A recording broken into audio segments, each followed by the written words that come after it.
Góðan daginn og verið öll hjartanlega velkomin á málþing stöðu og velferð barna á flótta.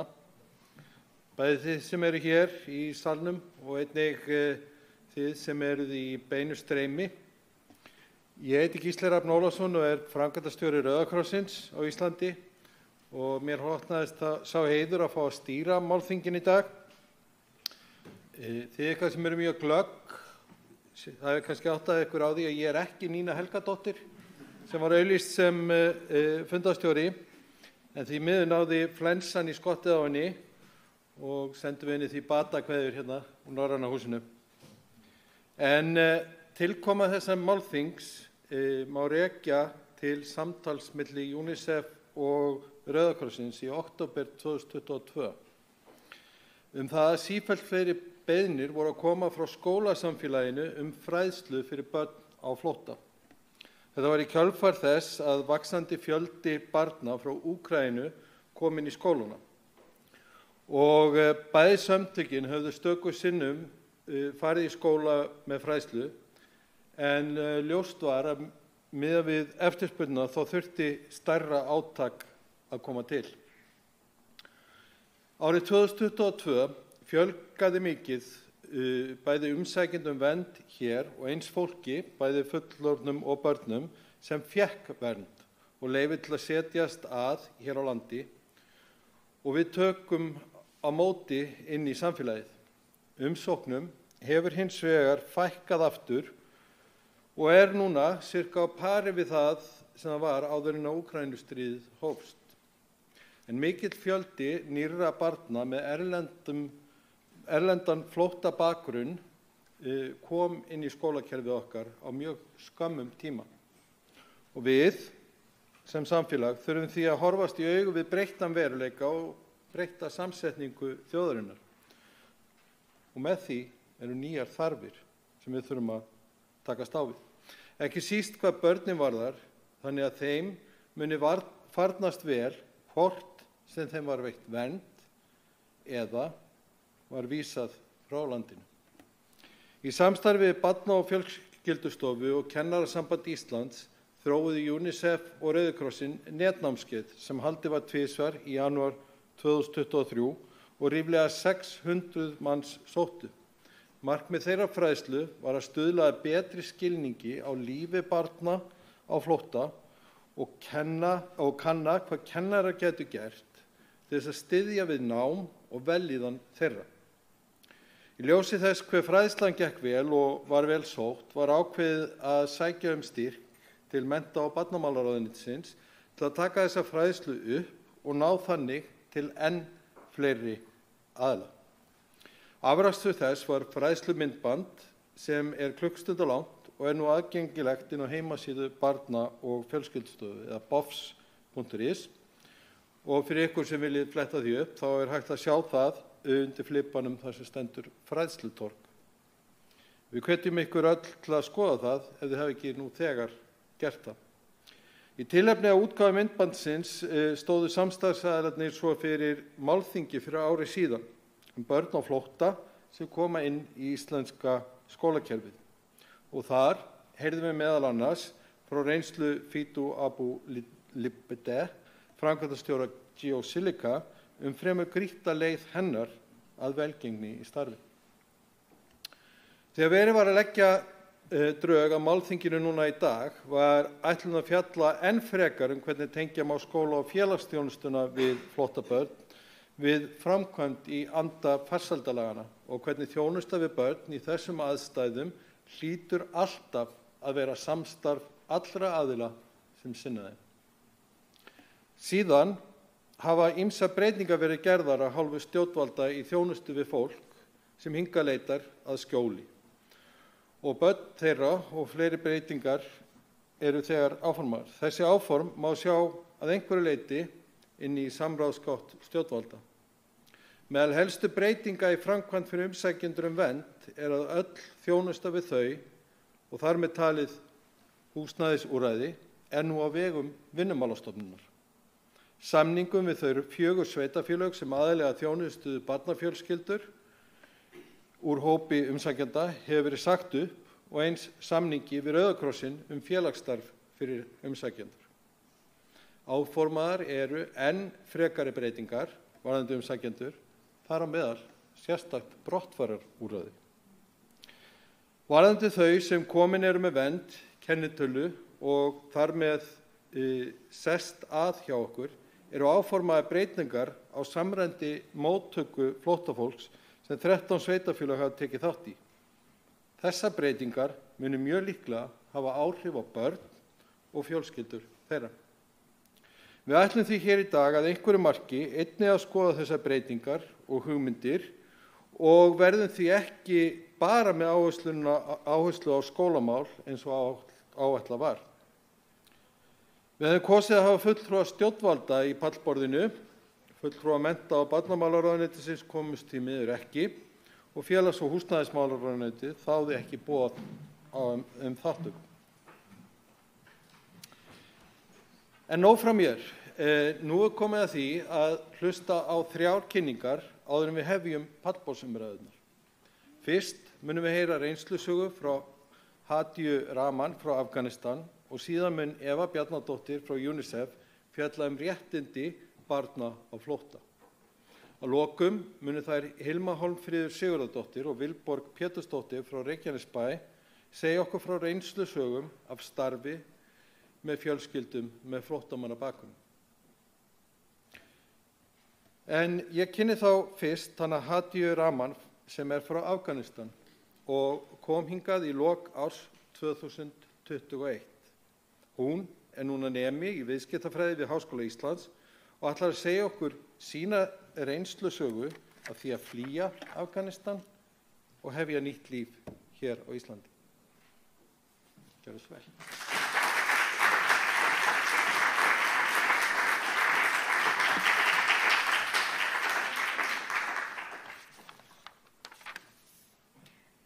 Góðan daginn, allir.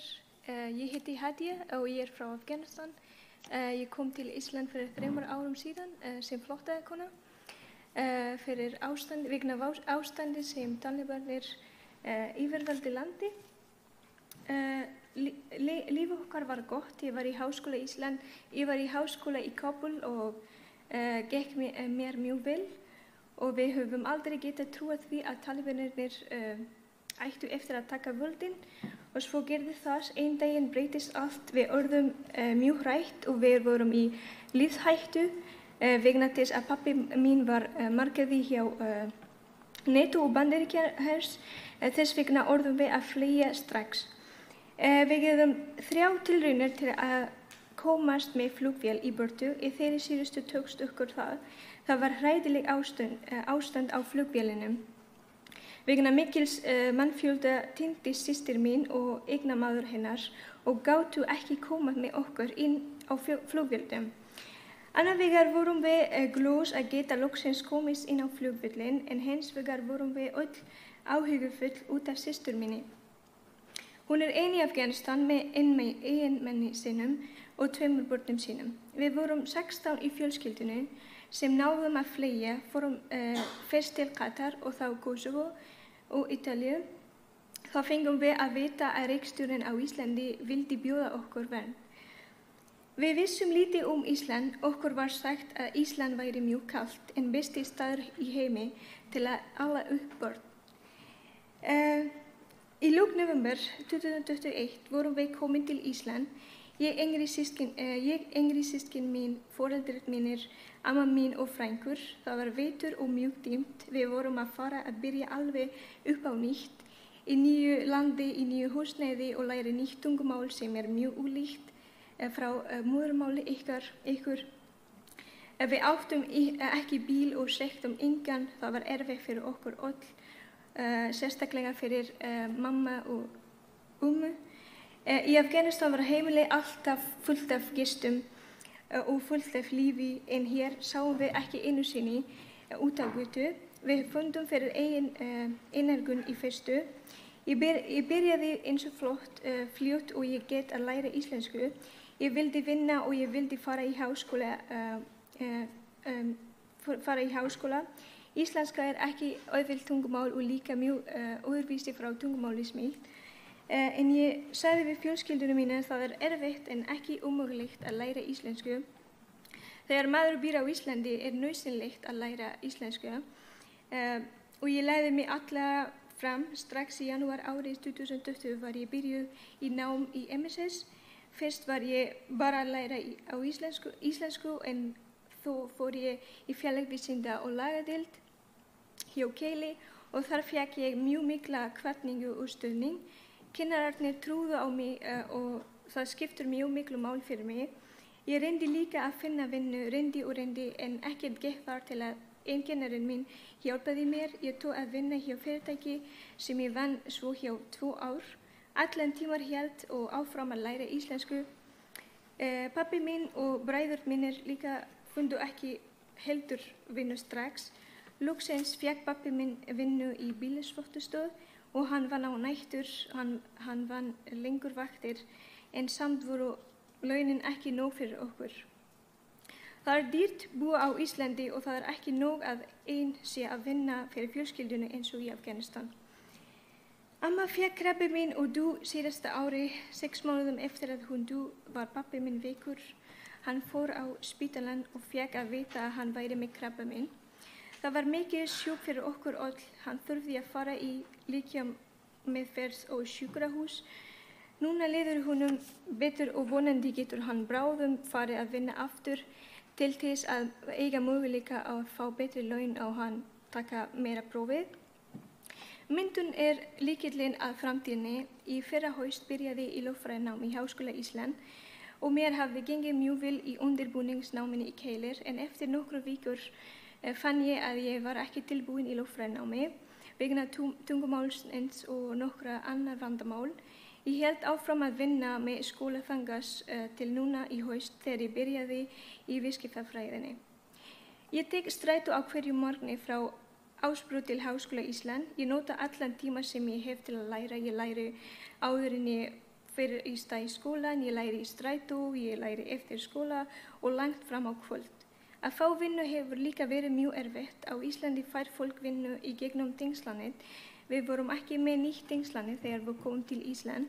En nú þetta neitt að byrja að verða til. Til dæmis eins kona sem ég kynntist í Keilir með mér í viðskiptafræðinni. Hún hefur aðstoðað mig.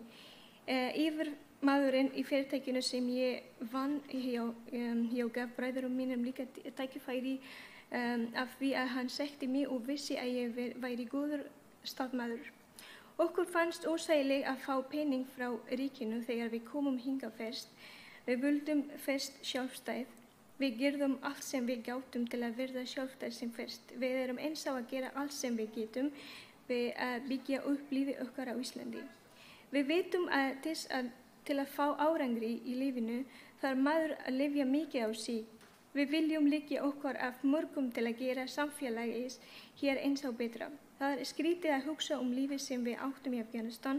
Það skrítið að hugsa til þess hvernig allt hefur breyst þar og það erfitt að hugsa til þess að systir mín sem átti að koma með okkur til Ísland þar eins á. Það erfitt að vera bæði að læra nýtt tungumál og nýtt fag í háskólanum. Ég viðurkenni og ég oft þreytt í höfðinu þegar ég leggst á kóðan á kvöldin. Ég ætla að mynda mig svo ég eigi bjarta framtíð. Það gott að vera á Íslandi. Hér frísælt og rólegt en ég get ekki sagt að það sé auðvelt fyrir okkur. Minnstakosti erum við örugg hér. Við höfum rekið okkar á vegi sérstaklega fyrst en við höfum lagt okkar fram að við að leysa öll vandamál. Ég trúi að við sjáum öll að allir eigi rétt á jöfnum tækifærum. Ég trúi fyrst og fremst á mannus. Í mínum huga skiptir ekki máli hvernig við lítum út, hvernig við klæðum okkur eða hvaðan við komum. Við erum öll eins, við höfum öll eitthvað fram að færa. Takk fyrir.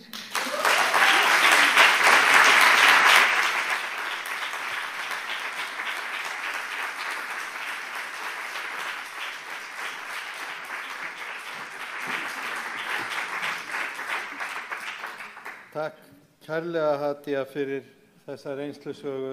Ég held að við getum öll tekið til okkar það hversu erfitt það að flýja landið sitt og koma á nýjan stað, tala nú ekki kaldan stein í miðju Atlantshafi eins og Ísland en við sjáum hvað gerist þegar einhver kemur og leggur sig allan fram við það að verða hluti af samfélaginu.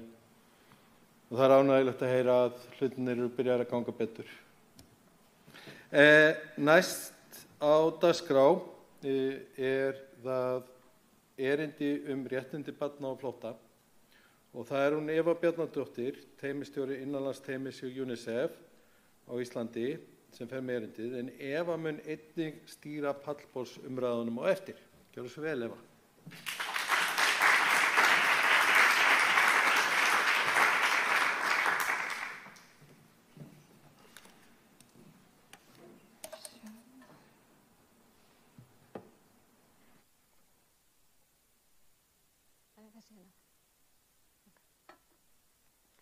Komið sæl öll.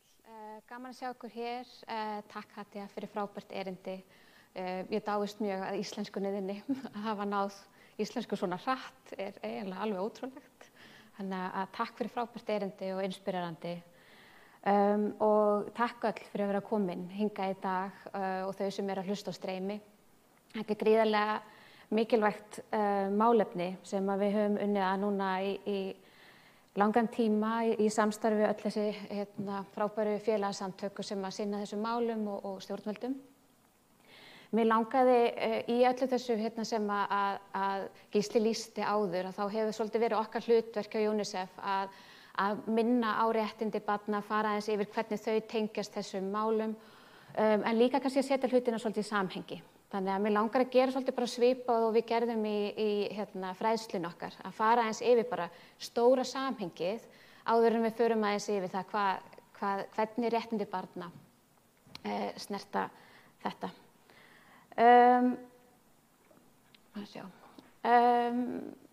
Í lok árs 2024 voru 49 milljónir barna á flótta í heiminum. Og stærstu hóparnir voru frá Súdan, Myanmar, Gaza, Kongó og Afganistan. Það var þreföldun frá árinu 2010. Heimurinn hefur breyst svo mikið á undanförnum 14 árum. Þá, 2010 voru 17 milljónir barna á flótta en í lok árs í fyrra voru það komin upp í 48,8.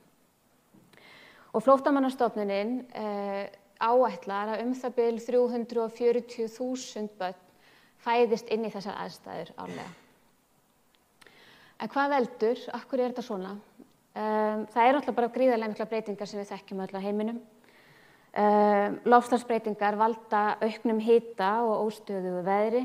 UNICEF áætlar að 560 milljónir barna verði nú fyrir áhrifum af hitabylgjum í heiminum.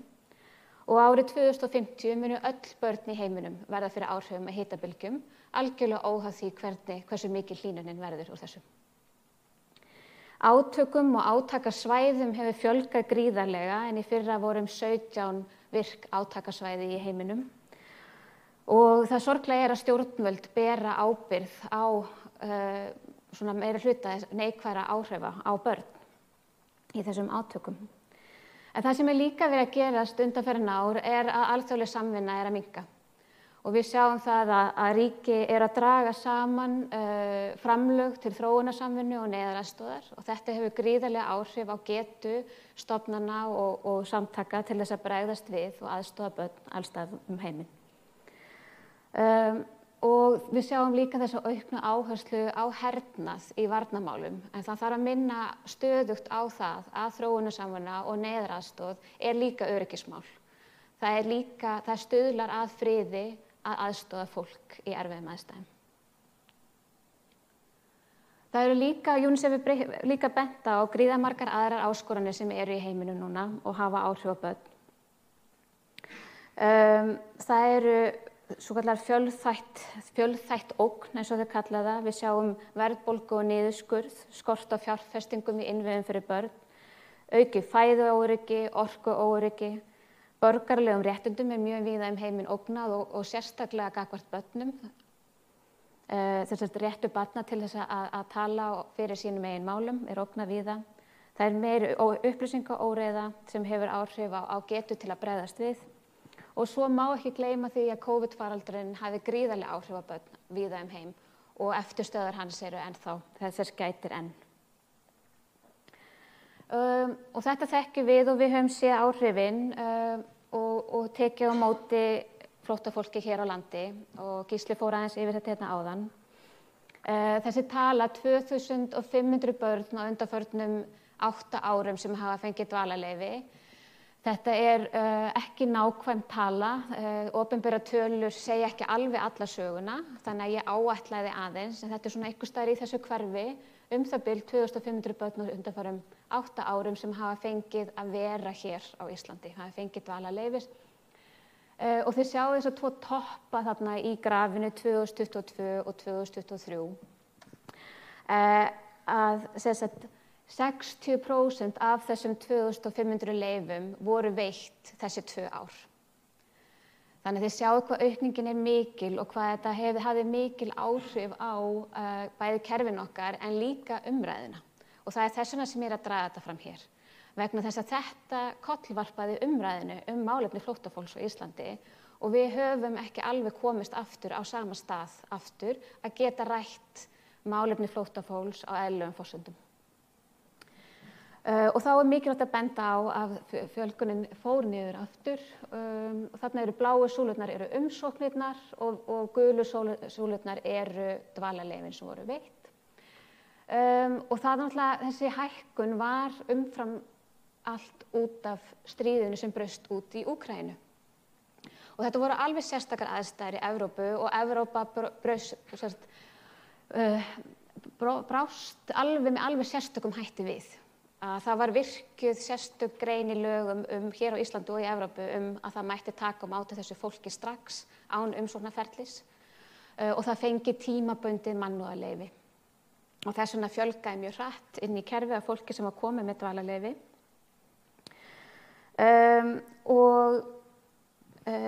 Á sama tíma veittu íslensk stjórnvöld líka mjög mörgum Venesúelabúum leyfi árið 2022. Það voru yfir 700 manns sem fengu líka leyfi það ár.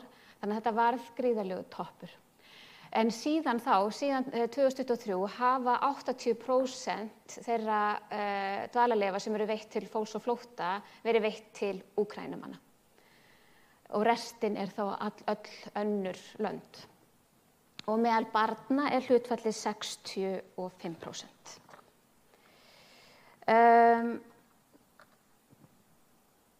Og aðeins meir samhengið.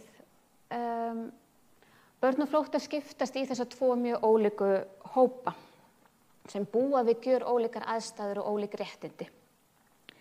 Umsækjendur vernd hafa takmörkuð réttindi vegna þess að þau eru ekki komið með dvalarleyfi. Og síðan eru börn sem eru komið með dvalarleyfi sem njóta meiri formlegra réttinda en aðgengið að réttindum og þjónustu getur verið vandamál í þeim hópi. Þessi hópar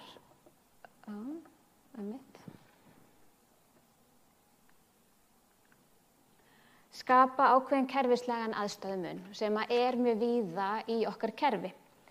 Og staða og velferð barna á flótta hefur í gegnum tíðina verið mjög ólík eftir hópnum sem þau tilheyra, hvernig þau eru skilgreind í kerfinu og síðan hins vegar þjónustu aðilunum. Hver er það sem veitir þjónustuna? Og í gegnum tíðina eða undanfarin áratug hefur ýmislegt verið gert til þess að reyna að samræma, til þess að veita jafna þjónustu. En það er samt alltaf þessi tilhneiging að búa til hliðlæg kerfi meðfram okkar almenna kerfi og í stað þess að nýta innviði sem þegar eru til staðar og tryggja jafnræði. Og þarna nefni ég svona dæmi þessa hópa, þessa skiptingu sem við sjáum.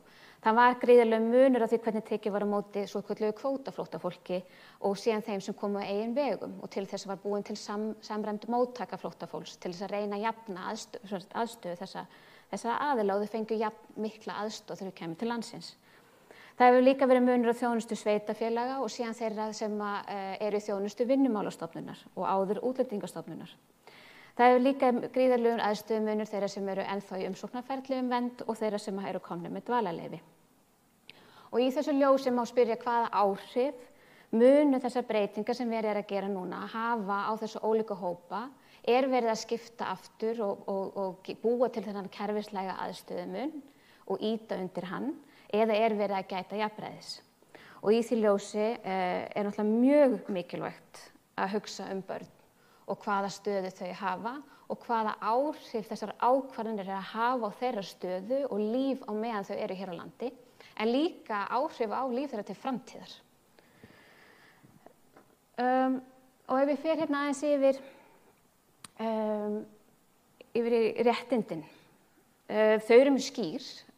Við höfum lögfest barnasáttmála Sameinuðu þjóðanna sem þýðir að við erum núna með lög barnasáttmálann og samkvæmt honum eiga skyldur ríkja við öll börn, algjörlega óháð því hvaða lagalega stöðu þau hafa. Það skiptir engu máli á hvers vegum þau eru hér. Og ríki eiga að tryggja að komi sér fram við börn sem fara yfir landamæri fyrst og fremst sem börn en ekki útlendinga. Og barnasáttmálinn fjallar sérstaklega börn og flótta í grein 22 og ítrekkar þar að þau njóti allra réttinda barnasáttmálans. Og lög barnasáttmálann, undanfarin ár hefur mikil vinna farið í að reyna að innleiða barnasáttmálann inn í íslenskt samfélag og mig langaði þess aðeins að tengja barnasáttmálann við þessa umræðu og fara yfir þessar grundvallargreinar barnasáttmálann sem skipta svo miklu máli og eiga að vera grundvöllur fyrir allar ákvörðunartöku varðandi börn. Og það fyrsta grundvallargreinin önnur grein sem segir að öll börn séu jöfn. Og hvað þýðir það? Það þýðir að við verðum að tryggja jafnræði og það þýðir að það bann við mismunun. Og þannig að við þurfum að tryggja þegar við erum að taka ákvarðanir eins og við erum að taka núna að börn sitji við sama borð óháð því hvaðan þau eru. Það oft nefnt í þessu samhengi og mér finnst mikilvægt að nefna það hér að þá oft vísað til Evrópulöggjafar sem við erum að innleiða eða við ætlum að fylgja og að við þurfum að vera algjörlega í takti við nágrannalöndin í okkar lagasetningu og reglugerð. Í allri evrópsku löggjöf vísað til barnasáttmálans. Hver einasta lagasetning sem varðar börn og flótta sem á vegum Evrópusambandsins vísar í barnasáttmálann. Af því að það grundvöllurinn að lagasetningu börn í Evrópu. Þannig að það ekkert öðruvísi þar heldur en hér. Það sem barnið fyrir bestu, það mikið talað þetta hagsmunamat, hvernig á að meta hagsmuni barna og til hvers og með hvað hætti. Mat á hagsmuni barna fyrst og fremst leiðbeinandi forgangsröðun. Að þarna verið að setja barnið í miðjuna og forgangsraða þeirra velferð umfram allt annað. Og ef þá ekki að forgangsraða velferð barnsins, þá þarf að færa rök fyrir því. Ef það ekki til peningar, ef það ekki tími, ef það ekki vilji, þá þarf að færa rök fyrir því, af hverju og hvernig á að koma í veg fyrir að barnið verði fyrir skaða af því sem ákveðið. Og þetta grundvallaratriði varðandi hagsmunamat barna. Það líka hægt að gera formlegt mat og stjórnvöldum ber samkvæmt barnasáttmálanum að gera formlegt mat. Það líka kemur fram í stefnu stjórnvalda Barnvænt Ísland, innleiðingu barnasáttmálans og stjórnvöld gáfu út á síðasta ári sérstakar leiðbeiningar hvernig stjórnvöld eða stjórnvaldsstofnanir eiga að gera hagsmunamat og það má finna hérna á heimasíðu umboðsmanns barna. En svona í grundvallaratriðum að þá hægt að gera hagsmunamat bæði fyrir eitt barn eða hóp barna. Og það sem skiptir mestu máli að þar fer fram einhvers konar upplýsingaöflun og samstarf allra aðila. Þannig að þegar það ætti að breyta til dæmis þjónustu við börn og flótta, að þá þyrfti að koma að borðinu allir þeir sem að sinna börnunum og hafa eitthvað með þeirra hagsmuni að gera og þá þyrfti að safna bestu upplýsingum og bestu rannsóknum hvernig beri að halda áfram. Skoðun barnsins skiptir mjög miklu máli og það skiptir miklu máli að tala við börn og flótta það hvað þeirra upplifun og hvernig þeirra þjónusta eigi að vera og hvernig sé best hægt að komast í móts við þau. Auðkenni barna skiptir máli, það að segja hvaðan þau eru að koma, hver trú þeirra og tungumál og þar fram til göttunum. Matið á að vera heilstætt, Það þarf að taka sérstakt tillit til viðkvæmra stöðu barna og börn á flótta eru alltaf í viðkvæmri stöðu. Það þarf að tryggja réttindi þeirra, öll réttindin í barnasáttmálanum og lágmarka skaðann eins og ég sagði áður og svo þarf að tryggja gagnsæi.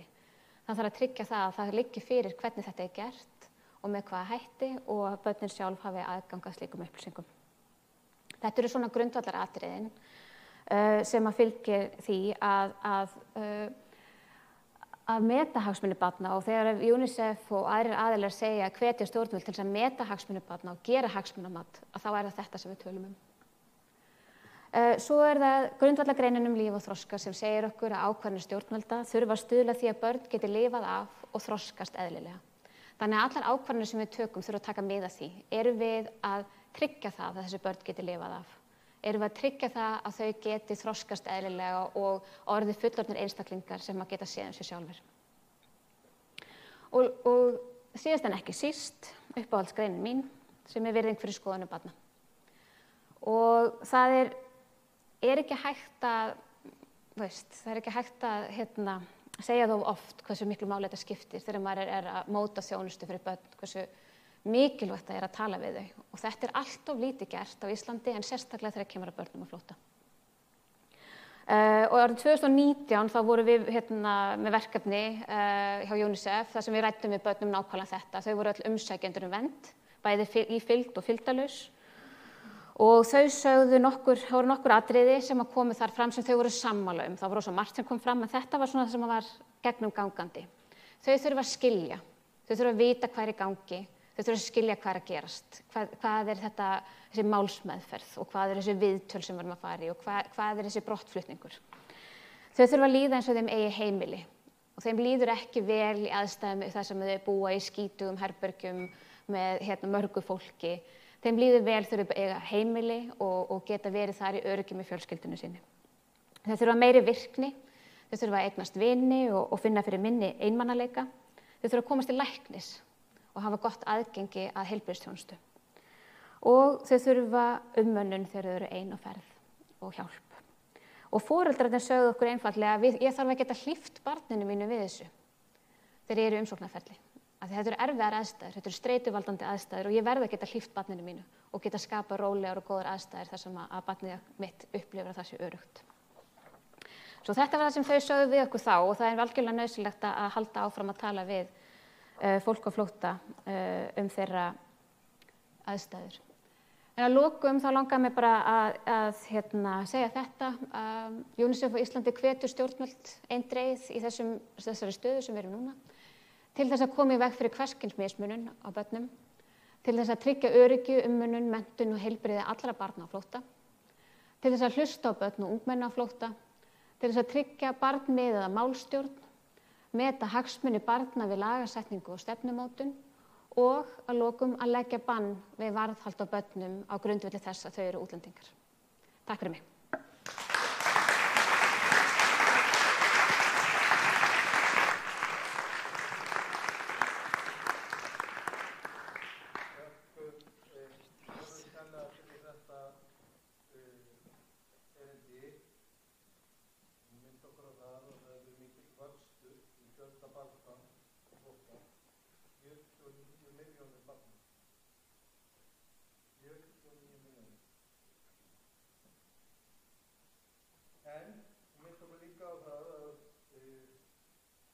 Barnasáttmáli Sameinuðu þjóðanna grundvallar lögin sem við stöðum eftir. Það er búið að lögfesta hann og það sem mikilvægast að nær til alls börn. Ekki bara börn sem eru fædd á Íslandi, en börn alls staðar. Óháð því hvar þau eru fædd, hverjar trúar þau eru og svo framvegis. En næsta erindi kemur frá velferðarsviði Reykjanesbæjar en það eru þær Hilma Hólmfríður Sigurðardóttir, teymistjóri virkni og ráðgjafateymis og Vilborg Pétursdóttir, teymistjóri barna- og fjölskylduteymis sem ætla að segja okkur frá sínu starfi með fjölskyldum sem koma hingað á flótta. Gjörið þið svo vel.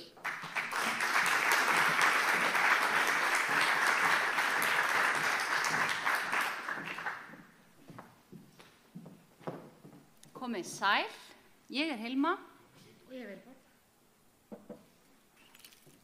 Takk fyrir að bjóða okkur að taka þátt í þessu og segja sögur okkar sem eru þær sömu og sögur okkar sem erum að vinna í þessum málefnum. Þannig að hugmynd okkar að þið bara speglið ykkur svolítið í því og við vonum að það takist. En ég ætla nú samt að byrja að þakka Hatju fyrir hennar erindi. Sagan sem þú sagðir okkur skiptir mjög miklu máli og bara takk fyrir hugrekkið að koma hérna upp og segja frá. Það er mjög mikilvægt fyrir okkur öll að við fáum að heyra þessar sögur. Og Eva, mjög gott að fá hérna erindi og setja þetta í svona gott samhengi. Já, ég teymistjóri virkni- og ráðgjafateymis hjá Reykjanesbæ og félagsráðgjafi og hef starfað í málefnum flóttafólks og innflytjenda í þó nokkur ár. Já, ég teymistjóri barna- og fjölskylduteymis og meira í barna- og fjölskyldu hliðinni á velferðarsviðinu. Þannig við erum ágæta saman, það barnamálin og fullorðinsmálin. Já, getum ekki án hvorrar annar verið, það svolítið þannig. Pakkadíll. Af hverju við og af hverju Reykjanesbær hér? Reykjanesbær setti sér stefnu, lagði grunna stefnu árið 2019 sem var samþykkt í upphafi árs 2020 og ég yfirleitt byrja erindi mín á því að segja frá þessu að þarna lagði grunnur að því að í Reykjanesbæ þá skuli unnið að því að við berum öll ábyrgð á þeim íbúum sem að búa í Reykjanesbæ og þeim fjölbreytileika sem þar og yfirskrift stefnunar Reykjanesbær í krafti fjölbreytileikans og ég mjög stolt af því að kjörnir fulltrúar tóku ákvörðun að setja þetta fram með þessum hætti. Og það í menningu okkar í Reykjanesbæ að börn á erlendum uppruna að þá svolítið ég búin að starfa hjá Reykjanesbæ núna í 7 ár og hafði verið á ýmsum öðrum stöðum og það kom mér á óvart og ég hef líka oft sagt frá því að þegar ég kom til Reykjanesbæjar þá var fólk ekkert að pæli því hvort að barnið var umsækjandi alþjóðlega vernd eða flóttamaður og það skildi ekki alveg hvað ég var að tala sem hrós til starfsfólks Reykjanesbæjar og starfsfólki bæði á velferðarsviði og í skólunum að það skipti þau ekki máli hvort að barnið væri umsækjandi eða flóttamaður og það var eitthvað sem ég hafði bara ekki upplifað annars staðar. Og það var meira að segja áður en þessi stefna var samþykkt. Aðeins áfram Reykjanesbæ áður en að við förum í þessar sögur sem við ætlum að segja ykkur. Þetta Reykjanesbær, það 4. stærsta sveitarfélag landsins eða fjölmennasta. Þetta tala frá 1. júlí núna, það eru tæplega 25.000 íbúar og þið sjáu þarna uppi, það svona grá kökusneið þarna sem að það 34,8% íbúa sem hefur erlent ríkisfang. Og þið sjáu líka hérna það sem svona blátt og grátt, hérna svona súluritt, þar sést út frá aldri hvert hlutfall erlendra ríkisborgara í hverju svona 5 ára aldurspili. Og þið sjáu þar að grái liturinn langstærstur í svona 25-40 ára. Þannig að með þessu erum við að fylgjast og við erum að skoða hvernig samfélagið okkar. Og þið sjáu náttúrulega líka hérna niður í þessa gífurlegu íbúafjölgun sem hefur orðið í þessu sveitarfélagi. Það hérna 19.000 íbúar í janúar 2020, 19.415 og 24.500 árið 2025. Og þetta bara nokkuð stórt sveitarfélag á Íslandi, þessi fjölgun. Þannig að þetta mikið til fólk á vinnumarkaðsaldri og næsta glæra þá svona eins og ég sé að fara inn í gráu köksneiðina. Ef þú horfa gráu köksneiðina, þetta sýnir ykkur hana, hérna, svona. Þar þessi 38,4% eru 8.537 íbúar í 1. júlí og ríkisföngin eru 107 með íslensku ríkisfangi. Þannig hérna bara að tala erlend ríkisföng og svo erum við með svona topp 10 lista og þar sést að fólk af pólskum uppruna, fólk með pólskt ríkisfang lang fjölmennast og í þessum topp 10 lista þá sjást nánast ekki þessi ríkisföng þar sem fólk með flóttamannabakgrunn hefur. Þannig að þarna sjáum við samfélagið okkar er fólk af evróskum uppruna, mikið til karlmenn. Við sjáum hana bláa og rauða í kökunni hana á vinnumarkaðsaldri. Þannig að það er staðreyndin sem við getum talað um. Og það er önnur mynd sem ég fattaði bara of seint að sýna ykkur, að það er að þegar við skoðum fjölgun í hópi barna hjá Reykjanesbæ, að þá er sú fjölgun svona á síðustu 10 árum hefur orðið bara langmestu leyti hópi barna með erlendan bakgrunn. Frá 2014 til 2024 þá bara stendur nánast í stað hópur barna sem hefur báða foreldra sem eru íslenskir.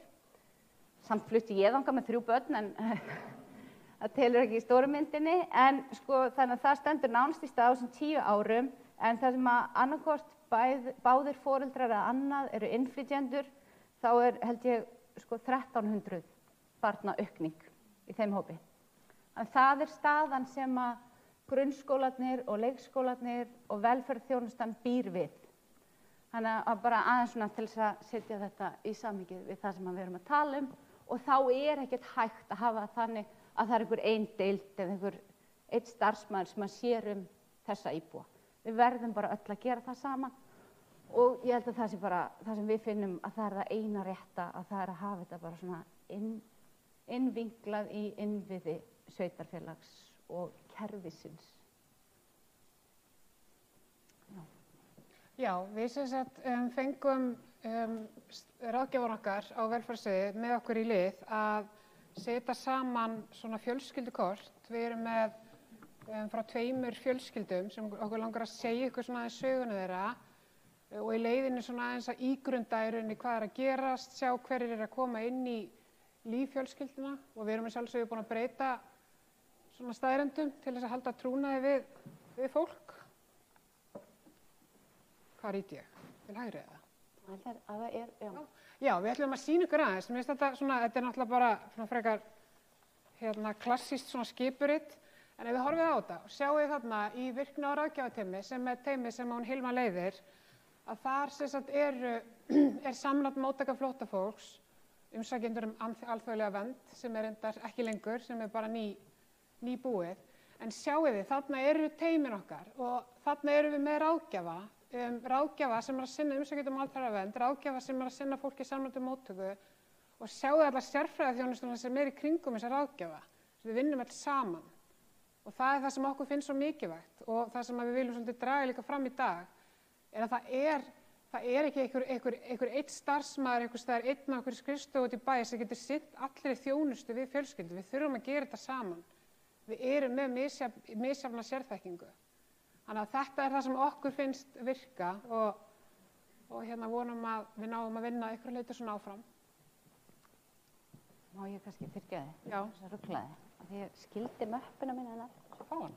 Já. Það er rosa skipulegar. Og blöðin þín, kannski hendi ég þeim á gólfið eða eitthvað svona fyrirgefið. Alltaf hana. Hérna erum við þá með fyrstu fjölskylduna. Ég fór tilbaka, ég var svo stressuð og komst aftur. Já, fyrirgefið. Allt í góðu. Hérna erum við með, þarna erum við með Önnu og Ellý. Þær koma til landsins með mömmu sinni sem er hringurinn þarna uppi, krossinn, og Ómar. Þau koma öll saman til landsins og eru umsækjendur alþjóðlega vernd. Anna er einstæð og kemur þarna með drengi sinn sem er á yngsta stigi grunnskóla og Ellý kemur þarna ein í rauninni, þarna er hún barnlaus þegar hún kemur og þau eru með mömmu sinni. Mamma hún lést stuttu eftir komuna sem var auðvitað mikið áfall fyrir fjölskylduna. Ellý verður mjög fljótlega ófrísk af tvíburum, hérna eru tvíburarnir og hún gerir það ein, það ekki barnsfaðirinn í myndinni. Þannig að þarna hún ólíkt á tvíburum, ekki með barnsfaðir sinn, nýbúin að missa mömmu sinna. Þannig að hún í mjög erfiðri stöðu. Þetta gekk frekar illa, tvíburafæðingar eru mjög miklar áhættufæðingar og börnunum vegnaði ekki alveg nógu vel. Þannig að þarna fórum við að skoða, og þarna, ef við förum aftur tilbaka inn í skipuritið, þarna var ráðgjafinn sem var með málið, sem voru þá þau voru umsækjendur alþjóðlega vernd, sem fer í tengslalnetið sitt og við setjum saman niður hvað getum við gert fyrir þessa konu og það endar með því að við setjum þjónustuna á heimilið og hún fær góða þjónustu hjá okkur. Hennar saga endar ekki vel og hann vísað úr landi og hún farin núna. Og það var svona stund sem ég mun aldrei gleyma sem ég átti og það var svona pínu tilviljun að ég hefði tekið þessu símtali en ráðgjafar á greiningarstöð sem hringir og segir að sé að koma að öðrum tvíburunum í greiningu hjá ráðgjafar á greiningarstöð. Og ég segi við hann, hún fór í síðustu viku, hún bara farin úr landi. Og við sátum bara einhvern veginn báðar í símanum og bara vissum ekki alveg hvað við áttum að segja. Þetta var eitthvað svo ömurlegt. Þarna vorum við fatlað barn sem að þarf stuðning og hefur hellingsstuðningsþarfir sem var bara farið úr landi og þetta var svona hvað á maður að segja. Þetta var mjög sorglegt. Þannig að hún farin, Ellý og tvíburarnir. Ekki góðar aðstæður. Hún sjálf bara veik eftir allt saman með tvíbura og annað barnið mikið fatlað. En svo það Anna, hún kemur með Ómar með sér. Ég ætla að biðja þig að fara aðeins yfir það. Það svona, ég kann ekki alveg að segja frá. Já. Að það nefnilega mjög flókið. Bara haldið ykkur fast. En kannski svona þegar við vorum að tala áðan velferðarþjónustuna og svo skólaþjónustuna og við erum svolítið að tala út frá velferðarþjónustunni en þetta líka bara svona til þess að setja þetta í samhengi og velta fyrir sér aðstæðum þessara barna, hvað mikið annað oft í gangi sem ekkert alveg, það ekki allt rætt, svo sem í samstarf á milli kerfa og þetta svo sem svona dæmi sem búið til úr nokkrum. En já, þannig að systirinn farin en staða Önnu sú að á meðan hún í verndarkerfinu, eins og við segjum stundum, að þá nær hún að fá vinnu og fær bráðabirgðar dvalarleyfi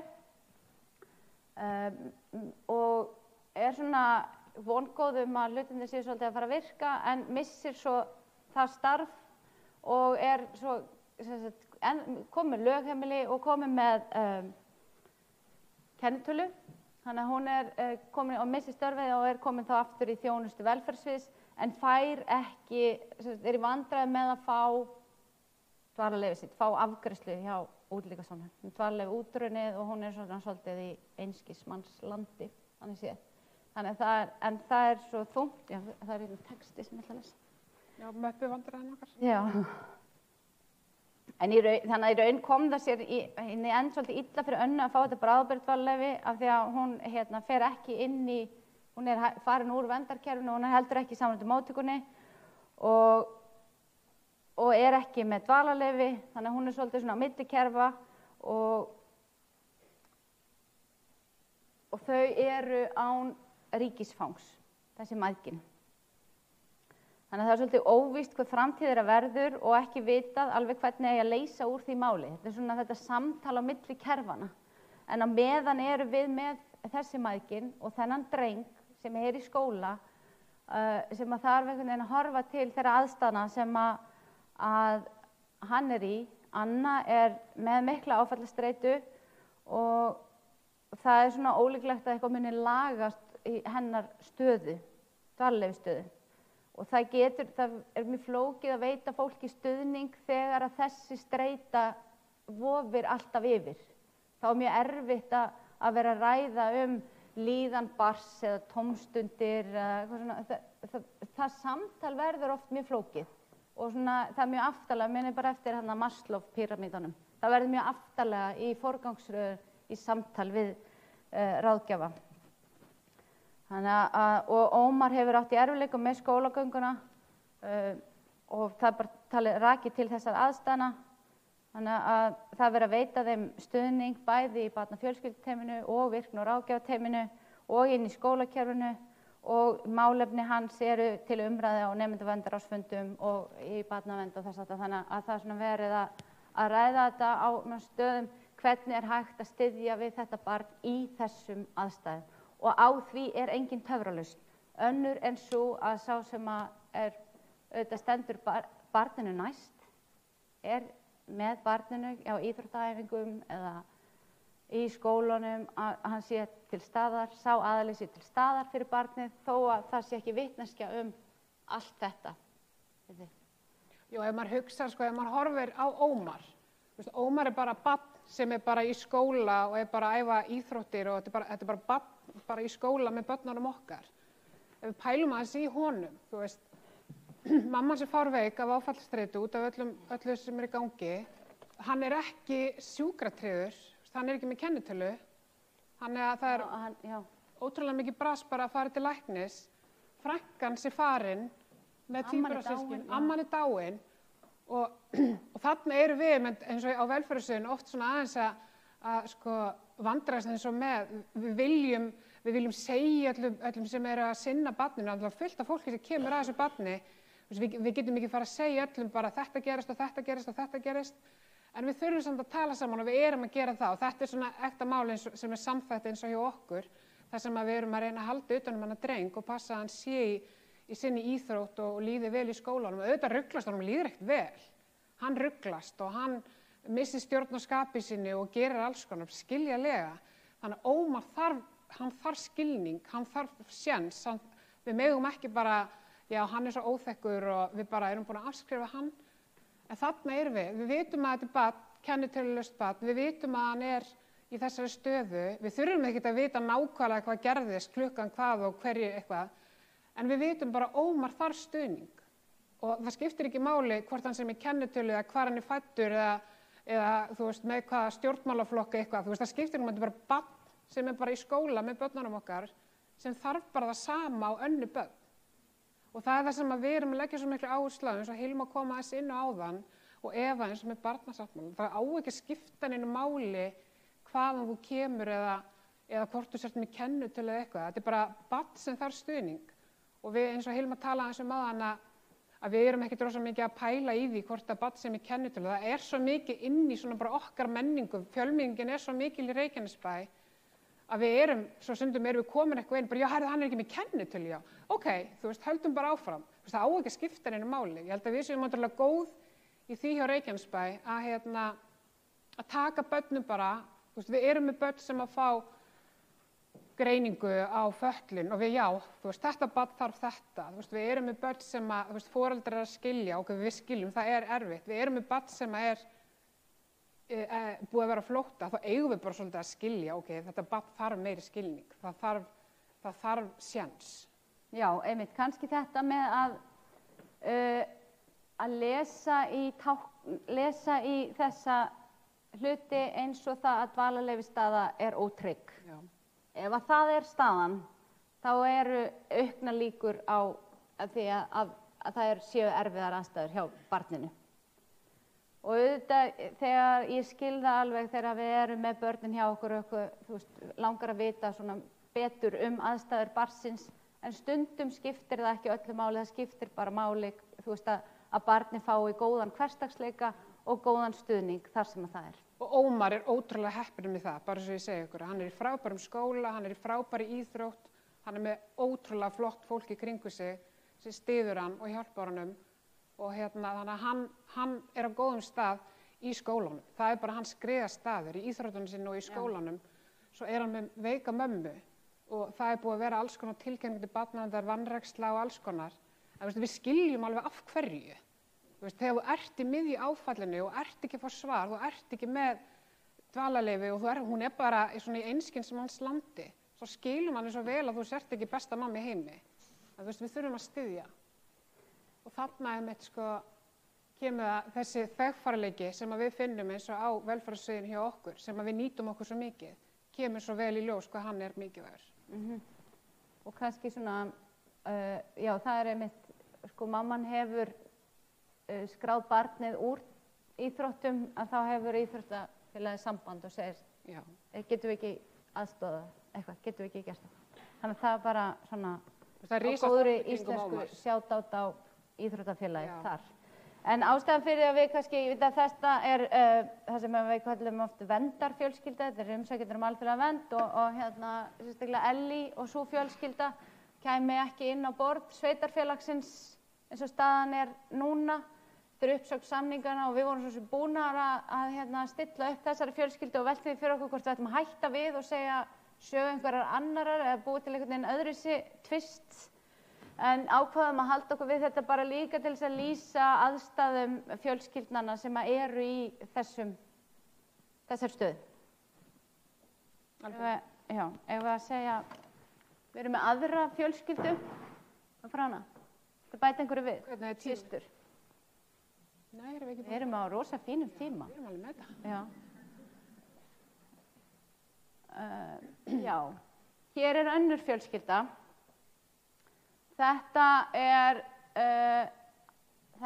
fjölskyldan hans Hússams. Þetta er sama, þetta er búið til úr nokkrum sögum sem hafa verið hjá okkur. Hann var fylgdarlaust barn og var í þjónustu á Suðurnesjabæ og hann er nýlega orðinn 18 ára.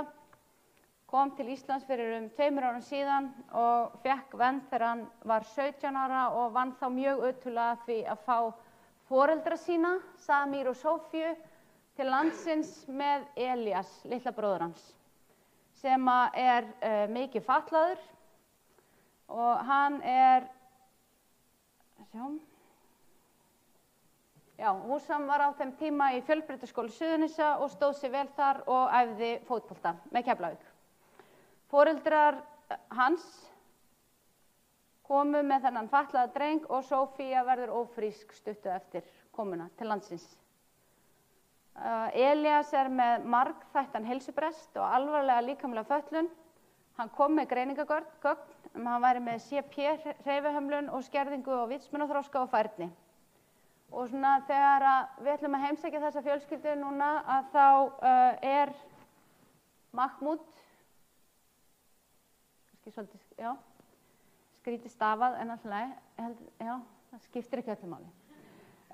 Hann er nýfæddur, þannig að ungbarnaeftirlitið er aðeins inn á heimilinu með Sofíu og Elías er nýbúinn með leikskólann sinn og er á leiðinni í grunnskóla í haust. Það er sumar og Hússam fékk vinnu í sumar og er að fara á 3. ári framhaldsskóla en mætingin hans hrakaði verulega á síðustu voran og pappinn er svona frekar fjarlægur og er lítið inn í málunum. Hann er svona bara mikið í svona sínum hlutum, er svona safnar bílapörtum og er að selja og gera við og þess háttar. Þannig að Sofía vill gjarnan hafa Hússam, þennan sem er nýorðinn 18 ára, með sér. Tekur hann og hann er svona svolítið að aðstoða mömmu sína. Enda er Hússam farin að tala íslensku og getur hjálpað til. Og mamman er mikið heima og vill síður hitta þjónustuveitendur, nema allavega Hússam sé með sér.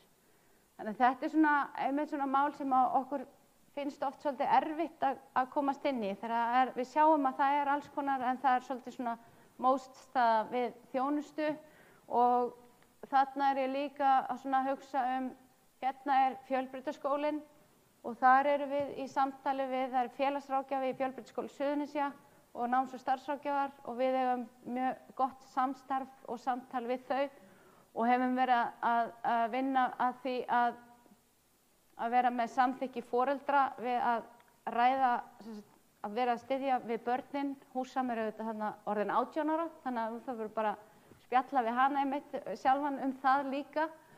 Elías er í þessu milliskóla, að vera að fara úr leikskóla yfir í grunnskóla og það er þetta samtal það og þessa miklu fötlun, hvernig var að vera þjónusta barni í leikskóla og hvernig er þetta þjónustan í grunnskólanum. Fer hann í almennt eða fer hann í sérúrræði og svo ungbarnaeftirlitið og oft það svo góð leið til þess að nálgast mæður ungra barna af því það þessi nálægð við ungbarnaeftirlitið. Þannig að þarna eru mörg þjónustukerfi inn í svona fjölskyldu, en mér langaði svona kannski setja þetta þarna upp til þess að segja að það tekur oft langan tíma að vinna traustið og ná til þeirra. Fjölskyldan á jafnframt í svona miklum samskiptavanda við aðra í þeirra menningarheimi, þannig að þau eru heldur líka svona ekki mjög samvinnufús. Þannig að þau eru líka í svona erjum í svona nágranna þess aftar. Þannig að það svo margt oft þarna sem að það að nálgast, og þá einmitt þetta samtal við skólan þegar fólk ekki, bara eins og sagt oft, ekki alveg að tengja við þetta. Og þarna var einmitt líka, eins og höldum áfram að tala það, að því við erum þetta er til þess mál sem hefur verið samþætt í okkur, og þarna erum við með málstjóra í málefnum Elíasar, sem þá í samskipti við skólan og þetta brú frá leikskóla yfir grunnskóla, setjum ýmiss konar þjónustu fyrir hann, og á meðan að málstjórinn þá í samræmdu móttökunni getur þá verið að einblína svolítið á restina af fjölskyldunni. Þannig að þarna erum við með, og svo búin að vera alls konar barnaverndartilkynningar og alls konar líka, þannig að við erum öll teymin búin að koma að þessari fjölskyldu, og það hefði til dæmis verið svo auðvelt að gleyma svolítið Elíasi þarna í öllu hinnu, eða gleyma Hússam, eða þannig að við erum bara búin að sjá að það mikilvægt að við séum að gera þetta saman í þessum þverfagleika. Þannig að þetta mál sem búið að vera bara nánast í öllum teymum í vinnslu hjá okkur og hefur reynst vel. Ég ræddi framhaldsskólan og leik- og grunnskóla og ungbarnaeftirlitið. Annað kerfi sem við erum í auknum mæli að virka hjá okkur eru félagsmiðstöðvarnar, og hér erum við ekki með barn, en við erum að skoða og erum að vinna að því að börn sem eru á milli 10 og 15 ára inn í grunnskólanum, að við getum með leyfi foreldra látið vita af því að það séu börn í samræmdri móttöku, þannig að starfsmenn félagsmiðstöðvarinnar sem inn í skólanum bara geti farið og rætt við barnið og verið að spyrja hvað ert að gera, þú veist, í hvaða tómstundum ertu, fyrir hverju hefur áhuga og hvað langar þig að gera. Af því að við finnum það oft, og svo ég bara seti hjarta mitt að borði með það, bara vanmáttu oft gagnvart því að það næst ekki að ræða í mál barnanna. Þegar það eru húsnæðismál eða fjárhagsáhyggjur eða annað, þá komumst við oft ekki að því að ræða mál barnanna. Og þess vegna verðum við að virkja fleiri kerfi og vinna saman í því, og þó að við á velferðssviði getum haldið svona utanum svona heildina, að þá það svo dýrmætt að geta átt þetta samtal, eins og til dæmis við erum að eiga núna við Fjörheima að tengja við börn. Jep. Já, og svo sem bara, já, ekkert svona meira þannig séð þessari fjölskyldur, en bara við vildum svolítið kannski skilja ykkur eftir með þessa hugsun mikilvægi trausts á milli kerfa, og því að við séum öll að vinna í okkar og getum átt opið og heiðarlegt samtal og bara velt því upp þegar okkur finnst eitthvað ekki vera að virka og hvað sé þá hægt að gera, og vera svolítið örugg í því sem að við berum ábyrgð á, og eiga samtal þar og velta því fyrir okkur raunverulega einhverstað gap. Ef að ég upplifi mitt hlutverk, ég ber ábyrgð þessu, Vilborg upplifi þetta, skólinn upplifir eitthvað þetta, svo einhver hluti sem enginn, þú veist, hver tekur það þá? Að við ræðum það og við komumst og séum að hugsa það út frá barninu sjálfu. Já, þessi barnamiðaða ráðgjöf sem svo mikilvæg. Og ég veit að ég lítið að tala hér að við séum að tala við börnin, en að sjálfsögðu hefur Hússam verið í þjónustu og var í mikilli þjónustu, og þau börn sem að koma úr þjónustu hjá Suðurnesjabæ, fylgdarlaus börn þar, þau eiga í mjög nánum og góðum samskiptum við ráðgjafana þar og koma með svona mjög gott traust við þá ráðgjafa. Og þessi fjölskyldusameiningarmál að þjónusta fjölskyldusameiningu við ungmenni, það er alveg gríðarlega flókið og erfitt að vera þjónusta fólk á meðan það er ekki komið með kennitölu og annað sem að þarf að aðstoða við, greiða út styrki eða eitthvað og það er eitt 18 ára barn sem er með kennitölu og bankareikning og það er bara alls konar svona sem maður þarf að hafa í huga. Þannig að það er svona raunveruleikinn og þegar við áttum samtal hér þemað á þessu málþingi að þá komið með þessi hugmyndu upp, eigum við ekki bara svona að ræða raunveruleg mál sem eru að koma upp og fá samtal og umræðu þau. Já, það er bara.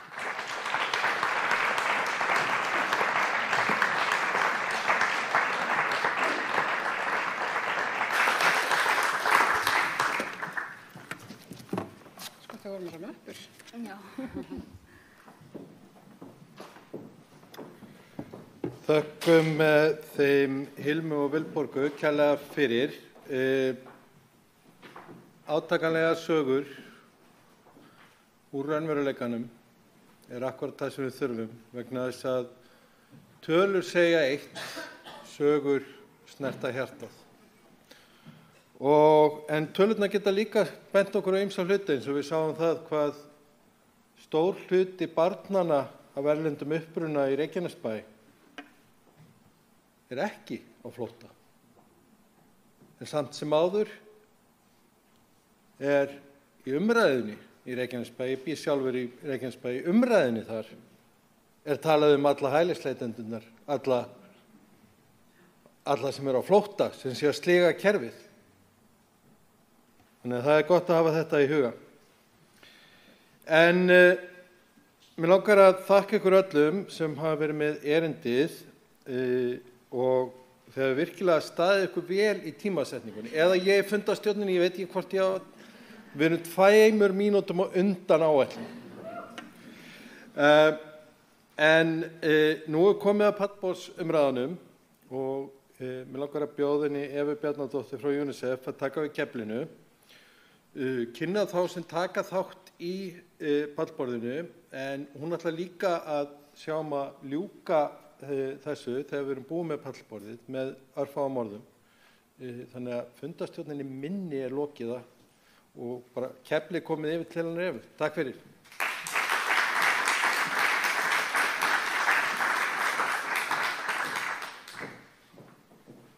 Takk fyrir það, Gísli, og búin að standa mjög vel.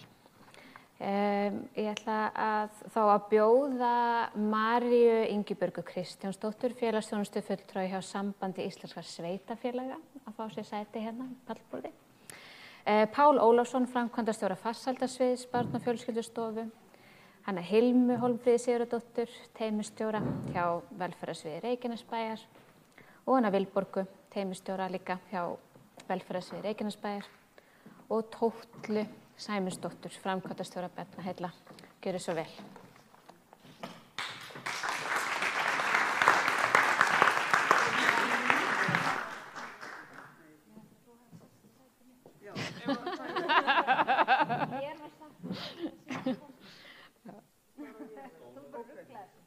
Þetta er stóladans. Ég ætla að kippa einum stól undan.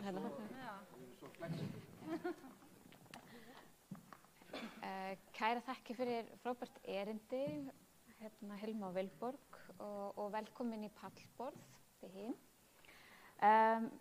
Mér langaði og okkur langaði í þessu pallborði aðeins að beina sjónum að breytingunum sem að verða, sem að við vitum kannski ekki alveg hverjar verða, en við erum aðeins farin að sjá breytingar og stefnubreytingu hjá stjórnvöldum. Og mér langaði að beina fyrst spurningu til Tóttlu.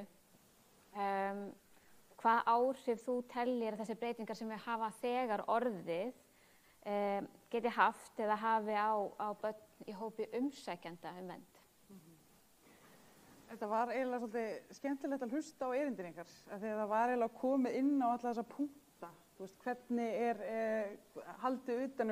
verið haldið utanum þennan hóp hjá sveitarfélögum. Það sem við höfum kannski séð fyrst og fremst núna í þessum breytingum og milli sveitarfélagsins yfir til Vinnumálastofnunar í rauninni þessi samhæfðu kerfi, þessi reynsla, þessi þekking sem við höfum séð hjá sveitarfélögunum að halda utan fjölskyldunar. Við höfum náttúrulega ekki séð kannski þjónustu Vinnumálastofnunar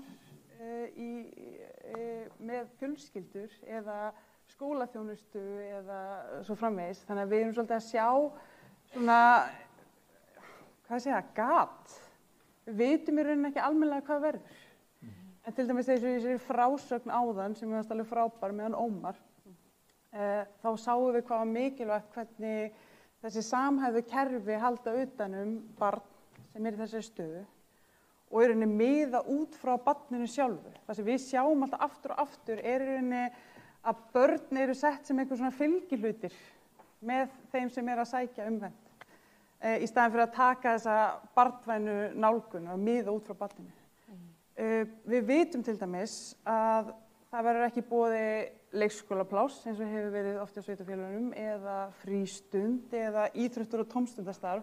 Það sem við vitum hvað mikilvægt í rauninni að taka á móti börnunum og að þau upplifi sig sem hluta af samfélaginu. Þannig að þegar við missum út alla þessa hluti, þá myndast tómarúm og einangrun og við höfum áhyggjur af þroska og velferð barnanna í því tómarúmi.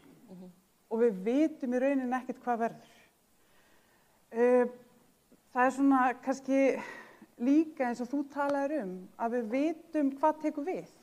Við fáum að heyra raddir barnanna inn í. Það sem við höfum séð hingað til að þetta hefur að gerast rosalega hratt. Og það hafa ekki verið kallaðir aðilar á borðinu sem hafa verið að þjónusta börnin. Og það vekur alltaf gríðarlega áhyggjur hjá okkur. Þegar við sjáum í rauninni gap í þjónustunni og fáum í rauninni lítil sem engin svör hvað verður svo í áframhaldinu. Já. Og ég veit að þú hefur verið í einhverjum samskiptum við fólk sem hefur farið inn í svona úrræði. Getur þú eitthvað sagt okkur frá því? Já, það hafa komið upp alls konar sögur sem hafa borist á borð til okkar þegar kemur að börnunum. Og svo að sé sagt, þá hefur alltaf verið brugðist við þeim ábendingum en það kannski vantar að halda utan barnahópinn. Við höfum fengið ábendingar til dæmis að börnum hafa verið sagt að þau megi ekki leika sér, það megi ekki vera að heyrast í þeim, og það sé eitthvað viðurlög og svo framvegis og það hefur alltaf verið brugðist við því þegar við höfum bent á það en það ætti hins vegar ekki að gerast. Eins og þú varst að tala hérna áður, þetta heimili barnanna. Sérstaklega barna sem fá til dæmis ekki að ganga í leikskóla eða fá ekki að sinna tómstundum eða frístund, þá þetta staðurinn sem þau eru á allan sólarhringinn. Og þau ekki vera til og þá ekki að heyrast í þeim. Og þetta náttúrulega eitthvað sem gengur ekki upp og við verðum að taka hratt og vel á. En það þessi samfella í þjónustu. Því ég var að tala traustið. Það náttúrulega grunnurinn að þessu öllu saman. Það þarf að byggja upp traust. Og það kemur ekki úr tómarúmi. Og þegar það koma upp svona hnökrar á þjónustunni, þá bregst traustið leið. Og þá fáum við heldur ekki að heyra söguna af því hvað á sig venjulegast. Kannski það sem ég myndi vilja væri meiri samfella og meira samráð við þá aðila sem hafa sinnt þessum hóp. Akkurat. Og María, þú hefur líka fylgst lengi með þessum málaflokki og gegnum Samband Íslands og sveitarfélag og önnur störf. Gætir þú aðeins svona sett okkur inn í bara til hvers var þessi samræmda móttaka fyrir flóttafólk? Akkur var henni komið á fót og hvað var markmiðið með henni? Þú fórst nú aðeins yfir það þarna áðan þegar þú varst að tala kvótaflóttafólk og þau sem koma eigin vegum. Að ástæða fyrir samræmdu móttökunum var akkurat svo að ríkið eða stjórnvöld að þau styddu líka við sveitarfélögin þegar fólk var að koma eigin vegum. En þegar það var kvótaflóttafólk þá var það þannig að þá fengu sveitarfélög stuðning til að efla og inngilda fólkið inn í landið. En þegar að fólki fékk vernd sem kom sjálf að þá var engin stuðningur við sveitarfélögin. Þess vegna var unnið að því að finna þessa leið að gera þessa samninga samræmda móttöku flóttafólks þannig að allir sem kæmu til landsins sem voru flóttafólk fengu þennan og hugsunin var náttúrulega að þetta er stuðningu í sveitarfélögum svo þau geti elt sig og náttúrulega að passa upp á inngildingu flóttafólks og þau fengu þann stuðning sem þyrfti. Og hugsunin svo að sveitarfélögin að fá stuðning frá stjórnvöldum varðandi það að veita þá viðbóta þjónustu sem þau þurfa að veita flóttafólki versus þá þeim sem eru íbúar sem að þekkja til réttinda sinna og alls. En þetta var hugsunin í byrjun og þetta var, fyrsti samningur var gerður 2021 og þetta hefur verið svona, sveitarfélögin voru kannski hefðu vilja fá öflugri samninga en það eru 13 sveitarfélög eins og hann kom inn á sem hafa tekið þátt í þessu og eða 11, já, ok, það skiptir nú ekki að máli og þau hafa verið alltaf vinna að samningum á hverju ári við ráðuneytið og það hefur gengið svona, þetta eru náttúrulega samningar og það þau þurfa að sækja kannski, sýna fram á hvað það sem þau þurfa að fá meiri stuðning við og ræða við ráðuneytið og niðurstaðan einhvern veginn af þessu núna það að, ég veit ekki hvað að segja, að síðan eru komin þessi áform að breyta, kollvarpa algjörlega þessu systemi. Það var komið mjög margt gott í þessa samninga og við heldum þetta myndi bara halda áfram, þetta var bara síðan 2021 eða 2025, það ekki komið mikið reynsla á þetta, en nú bara komin áform bara kollvarpa þessu alveg, eða, já, og getur kannski farið betur yfir það, svo hugsun, þú veist að því þetta svolítið líka pæling hvað það sem að það sagt að það að hætta með þjónustusamninga við sveitarfélögin og framfærslan til flóttafólks færist yfir til Vinnumálastofnunar, en jafnframt á samt félagsleg ráðgjöf og mögulega heimildagreiðslur sem eru veittar samkvæmt fjárhagsaðstoðarreglum. Það haldið áfram hjá sveitarfélögum og þá spurning, þetta náttúrulega aðalvinna sveitarfélaga varðandi samræmda móttöku. Það ekki framfærslan, það aðalega endurgreiðslan það aðalvinnan hjá sveitarfélögum en þá verið að tala að þessi samning, hvað verður þennan samning, þau segja ýmist við höfum fengið þau svör að jú, auðvitað verður gerðir samningar áfram við sveitarfélögin eða veitti styrkir, það engin svör við þessu. En ég held að, já, og við erum bara miklar áhyggjur, það hefur verið ef ég má aðeins segja eitt að þegar við vorum í samræmdu móttöku þá vorum við að þjónusta fólk og við gengum frá einstaklingsáætlunum sem var unnið með fólkinu eða þjónustuáætlunum, nú talað aðlögunaráætlun við fólkið, mér finnst þetta vont orð. Við erum að ræða alltaf inngildingu, allt í einu við farin að tala aðlögunar. Það sem við viljum vinna með? Aðlögun beggja bóa. Já. Takk fyrir þetta.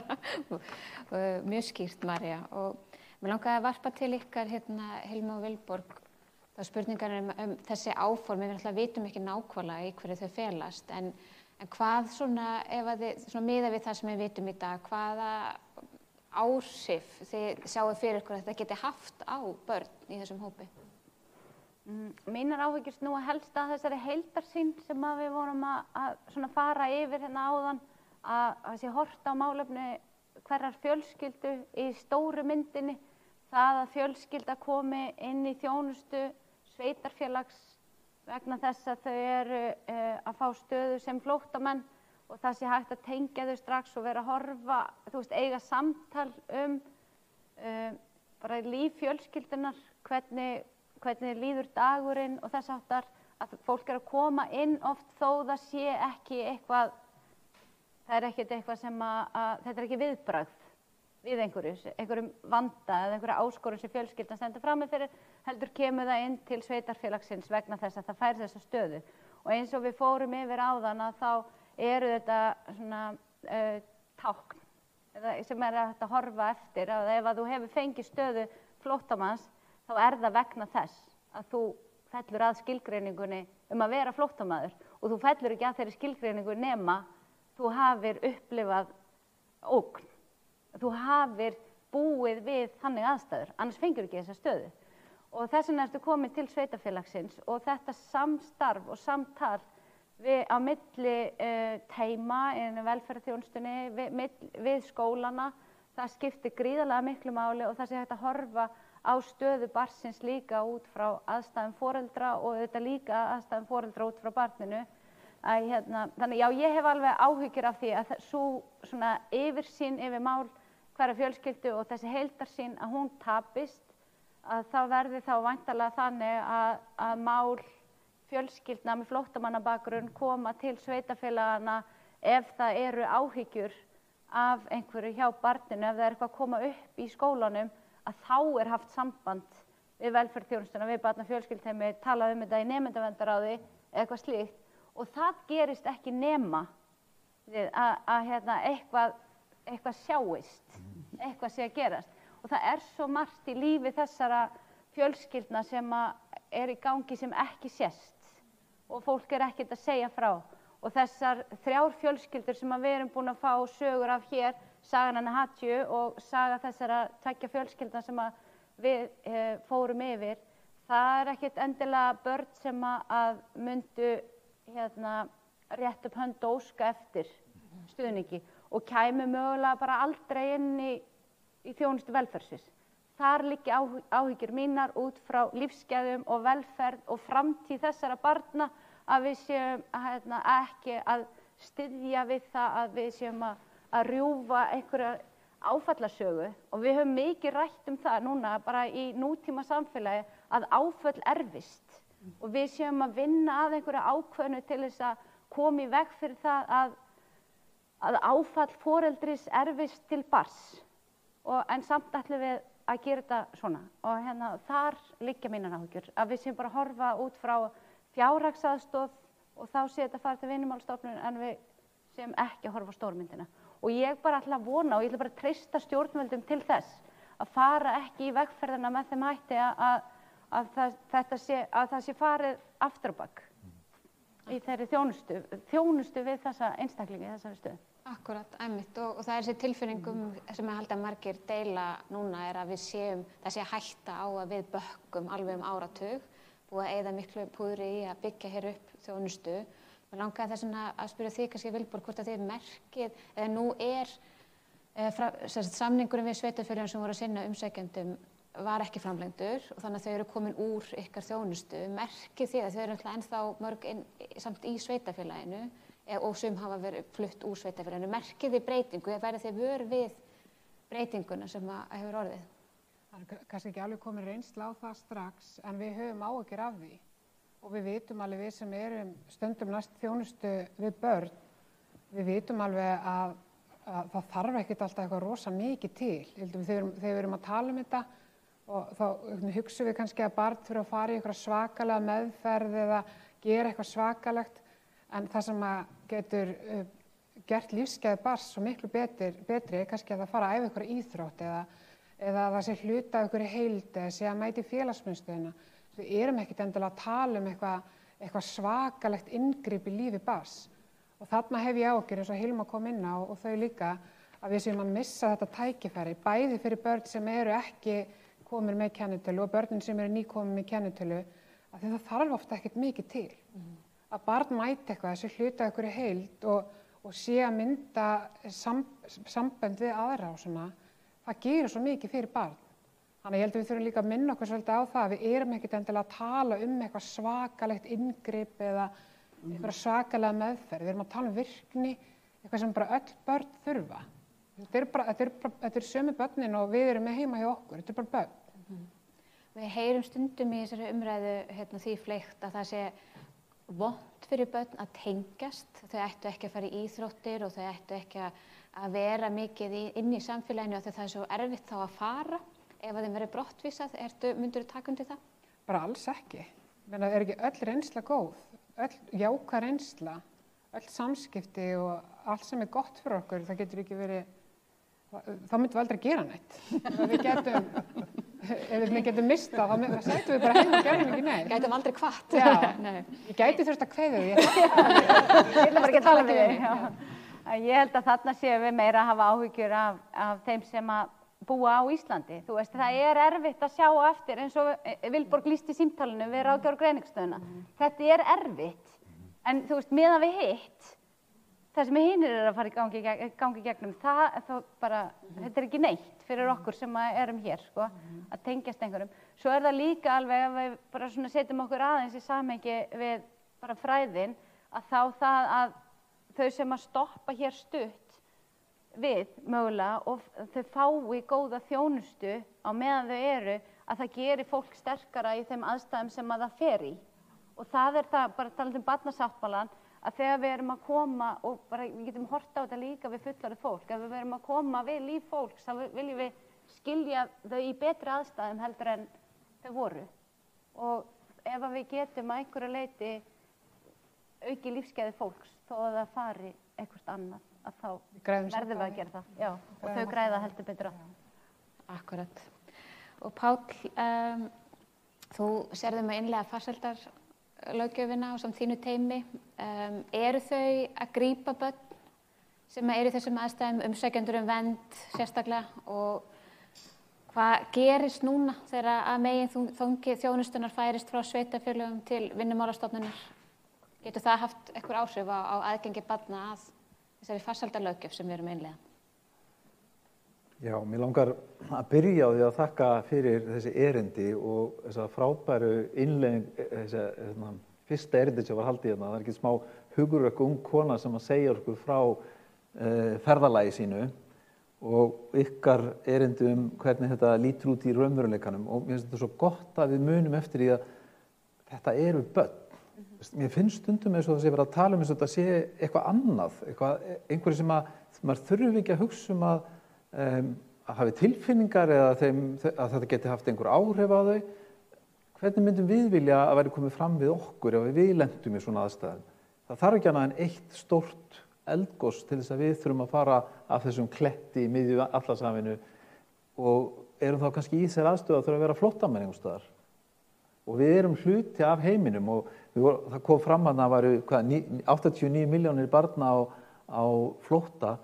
Það kemur eitthvað örlítið brotabrot, hvað ætli það sé? Ekki eins og prósenta sem kemur hingað til okkar. Og getum við ekki bara gert þetta almennlega? Og ég trúi ekki að þessi ríkisstjórn sem er núna, sem að kenni sér við börn, það hefur alltaf verið talað að þau leggja áherslu á að hlúa vel að börnum, að þessi ríkisstjórn ætli ekki að hlúa vel að þessum börnum. Af öllum þessum börnum, þá er það kannski einmitt þessi börn sem að þyrfti að hlúa ekstra vel að, börn sem eru búin að upplifa eitthvað sem við getum ekki ímyndað okkur eða haft hugmynd hvað eru búin að ganga í gegnum. Þannig að mér finnst mjög leitt að skuli ekki vera fulltrúi frá ráðuneytinu sem að ber ábyrgð á þessum málaflokki hérna í þessu pallborði, en þau verða auðvitað að svara fyrir það, af hverju það var ekki hægt. En varðandi farsældarlögin, þá er það alveg skýrt að farsældarlögin eiga við öll börn, og mér finnst það svolítið gott að hlusta þegar þú varst að tala þetta með barnasáttmála, lögin sem að, og ég held að gerum okkur kannski ekki alveg grein fyrir hvað þýðir að það eru búið að lögfesta barnasáttmálan. Við Íslendingar erum þetta svona, við lögfestum hann og svo hvað? Hvað þýðir það í rauninni? Og farsældarlögin gilda fyrir öll börn sem eru á yfirráðasvæði Íslenska ríkisins. Það er alveg sama hvaða börn, í hvað aðstæður, hvað þau koma, hvað þau heita, hvar þau fædd. Ef þau eru hérna, þá gilda þessi lög þau. Og síðan eru þetta einhver eðlismunur á því hvort þau eru komin með leyfi, eru ekki komin með leyfi. Og þess vegna finnst mér svo gaman eða gott að heyra það hjá Reykjanesi að þið voru ekkert mikið að pæla í því og jafnvel föttu það ekki hvort að barnið var komið í kennitölu ekki. Þannig ætti þetta að vera. Og þess vegna höfum við þetta ágjörði núna. Hvað gerist þá þegar við erum að klippa á einhverja reynslu, þekkingu, samtal, samráð sem hefur verið búið til og byggt upp hérna á Íslandi hjá sveitarfélögum, og það verða að breyta kúrs. Verður það til þess að við förum aftur á bak einhver ár, jafnvel áratug. Og það er ágefni. Við vitum ekki hvað það er, og það er ágefni eins og þú segir að það var ekki eins og talað við fólk þetta. Það var ekki talað við sérfræðinga. Hverjir eru það þá sem er að ákveða þetta? Mér finnst það skrítið. Þannig að farsældarlögin, að því að þið nefndu svona, þið sögðu svona, já þarna samþættum við, mér finnst það svona, gott að heyra það, að þetta í rauninni að virka. Það ættu þetta ekstra mikið þessi börn sem eru komin inn í leikskólan eða grunnskólan, þau ættu að vera tengd við tengilið farsældar í sínum grunnskóla, sínum leikskóla eða í sínum framhaldsskóla sem að sérstaklega myndir hlúa þessum börnum og sjá til þess að tengja þá aðila sem að þurfa að vita í hvað stöðu barnið ekki allt þeirra ferli, ekki allt hvað eru búin að gangi gegnum, heldur kannski bara núna akkurat lentu í smá vesinni, það búið að vera dálítið erfitt hjá þeim, það mikið í gangi, það álag á fjölskyldunni, hvað getum við gert til að láta þessu barni líða vel? Það kannski eina sem við erum að biðja í þessari samþættingu á fyrsta stigi. Og svo getur orðið flóknara og erfiðara og meira umstangi kringu það þegar það komið på annað stig eða þriðja stig. En allavega við pössum upp á þau þarna strax. Þannig að það ágjafni hvert við erum að fara. Við vitum það ekki alveg. En það alveg skýrt að farsældin á við börn á flótta, börn sem eru komið leyfi, börn sem eru ekki komið leyfi og þau geta átt rétt á mismunandi þjónustu eftir í bara öðrum lögum og öðrum réttindum. En bara þetta, við myndum halda utan á þau, bara þetta að við myndum gera þau örugg, því að það það sem þessi börn þurfa, alveg eins og börnin okkar. Og ég hugsa stundum þegar ég horfa á þessi börn að vera að tala um flóttabörn, hvaða börn þetta eiginlega? Ég get sagt ykkur að þau líti út alveg eins og barnabörnin mín. Þau eru þarna, og þau eru alveg eins og barnabörnin einhvers annars. Þannig að hvað myndum við vilja gera fyrir þessi börn? Gera þau örugg. Gera þau örugg með því að þeim líði vel í skólanum, gera þau örugg þannig að þau geta tekið þátt í íþróttum, gera þau örugg þannig að þau geta verið í tómstundum, gera þau örugg þannig að þau geta átt heima einhvers staðar þar sem ekki bannað að tala eða leika sér. Já, nú kannski komið eitthvað annað farsældar. Eldræða frá Páli. Ég ætla bráðum að fara að gefa ykkur áhörfundum tækifæri til þess að spyrja spurninga og bara meðan þið hugsið spurninga þá ætla ég að varpa einni spurningu til viðbótar til Tótlu. Hvað best fyrir börnin? Hvað drauma scenaríó? Hvernig viljum við að gera þetta? Draumascenarióið væri að samþætting, þess að það væri sama þjónustustig og öll börn, væri ekki að horfa á það sem hún ekki til staðar og við förum með börnin öll þangað. Það að í sumum sveitarfélögum hefur verið leikskólapláss og í sumum hefur verið frístund og sumum hefur verið íþróttastarf, það að samþætta þetta allt saman, að svipta þau þá bara öllri þjónustu. Við hljótum að vilja fara í hináttina, en það ekki? Erum við ekki öll sammála um það? Við erum að sjá svolítið öfuga þróun þarna. Minn draumur væri líka að við værum ekki að endurtaka mistök hinna Norðurlandana. Það búðir, til dæmis móttökubúðir sem við erum að horfa á í Skandinavíu, í Noregi, í Danmörku, þetta ekki boðlegt. Ég veit ekki hvort það hafi séð myndir af þessu. Þetta eru tjaldbúðir inn í verksmiðjum. Við viljum ekki fara þangað. Við þurfum ekki að endurtaka mistök allra annarra til þess að til að samþætta reynslu í þessum málaflokki. En minn draumur væri að við færum ekki þangað. Páll, hvað segir þú? Ég glemdi einu í þessari ræðu áðan að það stundum talað ofboðslega mikinn kostnað í þessum málum. Ég get lofa ykkur því að kostnaðurinn sem við leggjum í strax svo þessi börn koma, strax svo vandinn kemur upp, strax svo þeim byrjar að líða illa, strax svo þau eru þarna í leikskóla eða í grunnskólanum, hann bara brota að því hvaða verður ef við gerum þetta ekki. Það stundum talað 700% meiri kostnað í þessum enda á kerfinu heldur en í þessum enda á kerfinu. Og það það sem farsældarlögin ganga líka út á. Að með því að gera eitthvað strax, með því að hugsa öll börn, hjálpa öllum börnum leið og vandinn kemur upp, þá erum við ekki að borga fyrir þau hérna á þessum enda. Takk fyrir þetta. Þau getið gefið Sóley merki ef þið viljið spyrja spurninga, það komin ein.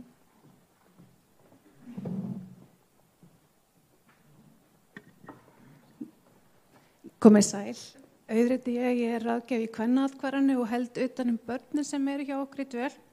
Og hjá okkur hefur verið hópur sem við höfum ekki rætt núna akkurat í dag og við höfum miklar áhyggjur af. Þetta eru nokkuð börn sem hafa í rauninni, ég get auðvitað ekki rakið þeirra mál, en þetta eru börn sem lenda algjörlega utan kerfis og eiga enga þjónustu. Þetta eru börn sem hafa verið, mál fjölskylduna hafa verið hjá kærunefnd útlendingamála og ég veit ekki þið sem þekkið til, kannski vitið að það er alveg ofboðslega löng bið Þetta eru börn sem til dæmis búið að brottvísa, málin eru kærð til þessar kærunefndar og það verið að bíða eftir að þessu tekin fyrir þar og það, við erum að tala marga mánuða bið og hjá okkur í atkvæðinu eru búin að vera núna til dæmis bara síðustu mánuði börn sem hafa ekki átt rétt á neinni þjónustu, hafa ekki fengið að fara í skóla, hafa ekki rétt á læknisþjónustu. Þetta eru börn sem voru hér í íslenska skólakerfinu, sóttu skóla, tala íslensku og við erum búin að leita allra leiða og allsstaðar bara, komum við að lokuðum dyrum, þau eiga bara ekki rétt á neinu. Þannig að mér langar svolítið bara, þessi hópur, bara vekja athygli á honum og rauninni, hver á einhvern veginn að taka baráttuna fyrir þau. Því að við höfum ekki alveg verið að finna réttu aðilina. Þetta mál, ég fengi leyfi móðurinn til að ræða þetta mál bara fekk farsalan endi þar sem þessi fjölskylda fekk ríkisborgarrétt núna hjá Alþingi, þannig að það er búið að bjarga þeim og þeirri stöðu og þau eru byrjuð eftir í skóla. Ef það hefði ekki gerst, þá væru þau ennþá í sömu stöðu. Þau væri bara skólarnir væri byrjaðar aftur og þau sætu heima og væri ekki í neinni virkni. Langaði að beina spurningu til... Ég ekki til eins sérstak, bara Spegla, er eitthvað sem að myndi vilja spegla? Þetta hljóma náttúrulega bara algjörlega galið, þannig að þessi börn bara höfði einhver svona twilight zone, bara það sem eiga ekki rétt á neinu. Og þetta á ekki að vera svona.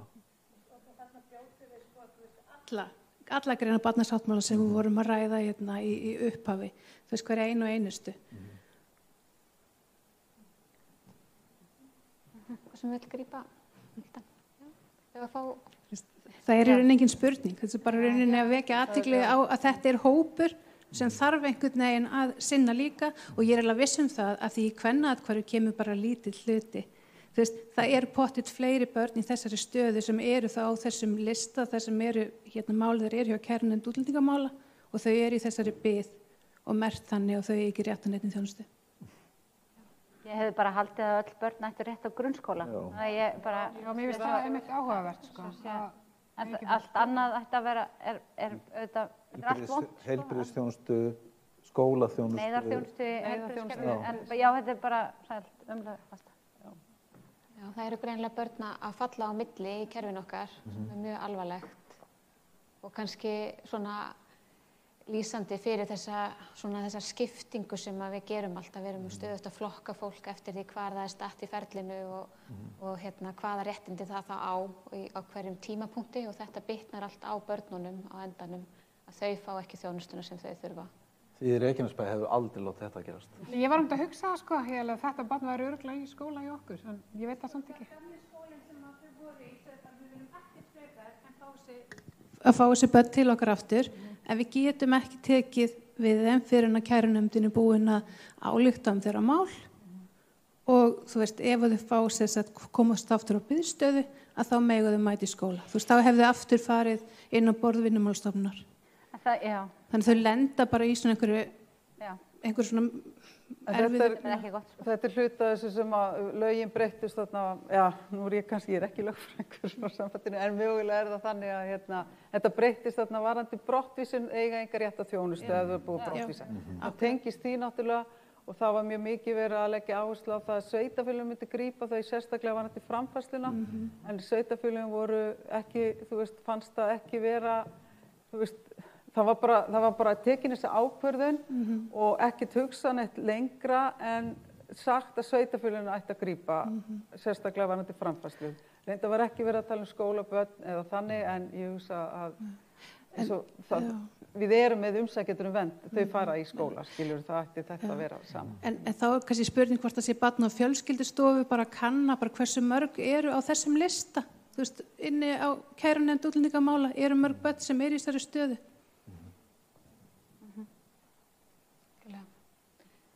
Eru fleiri spurningar í salnum?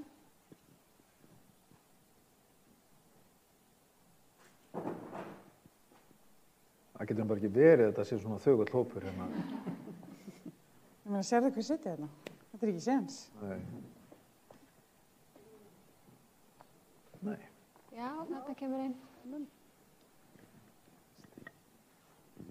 Komið sæl, Steinunn Bergmann heiti ég, formaður Félagsráðgjafafélags Íslands. Ég ætla bara að þakka kærlega fyrir þessu góðu erindi og þessa umræðu. Þetta er bara mjög mikilvægt að taka þessu umræðu. Mér langar bara til þess að varpa spurningu inn í hópinn. Það kom upp alls konar álitamál, en hvað eigum við að gera til að laga þetta?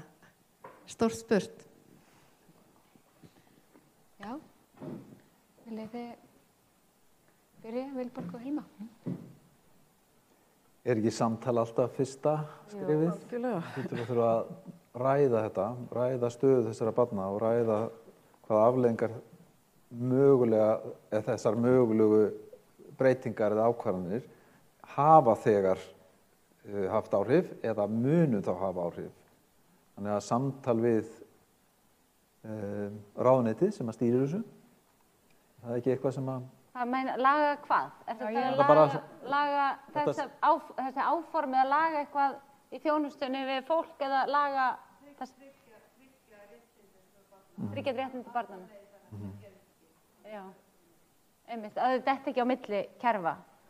Já, ég held að, sko, bara eins og ég var að tala áðan að við verðum hvert og eitt okkar líka að vera mjög meðvituð okkar ábyrgð í þjónustu. Þú veist að við sem að störfum hjá sveitarfélögum, við séum meðvituð okkar ábyrgð og sinnum henni og aðrir, en og stjórnvöld ef að það er raunverulega þannig eins og vera að tala að það séu hér grunnskólabörn sem fá ekki grunnskólagöngu, þá það bara að laga það. Það er galið. Þú veist, það bara að laga það. Bara gefið þessum börnum færi að vera í grunnskóla. Það bara hvernig á að laga það, það á að gera það með því. Að hleypa þeim inn í grunnskóla. Já. Það er einfalt. Já, þannig að, þú veist, já, það er bara svoleiðis. Og hver ber ábyrgð á því, og svo við þurfum að mega tala kostnað. Marja hefur aðeins komið inn á það kostar að hafa börn í grunnskóla og ef að börnin ekki með lögheimili, hver á að greiða fyrir það að börnin séu í grunnskóla og við þurfum að geta rætt þetta og það á ekki að vera eitthvað feimnismál að tala það. Þannig að, og þá þarf að greiða fyrir það að börnin séu í grunnskóla. Hvernig á að laga það að það sé veitt góð þjónusta, það þarf að hlusta á fólkið sem í aðstæðanum sjálf, það þarf að sitjast niður með því og það þarf að gefa sér tíma og það þarf að hlusta raunverulega á sögur þeirra og það þarf að veita aðstoð til þess að þau geti hjálpa sér sjálf. Þannig að, já, ég veit ekki. Bara eitt af því, ég náttúrulega, við hjá sambandinu rosalega upptekin af þessum áformum sem að fór í samráðsgátt og það komu 18 umsagnir, mjög margar frá sveitarfélögum sem eru mjög miklar áhyggjur af þessu. Og við erum bara, það var fundur í mennt- og velferðarnefnd sambandsins í gær þar sem var bara ákall það, eða það er bókun sem fer til stjórnar það að bara við óskum eftir opnu og góðu samtali og virkilega samráði við að bara ráðuneytin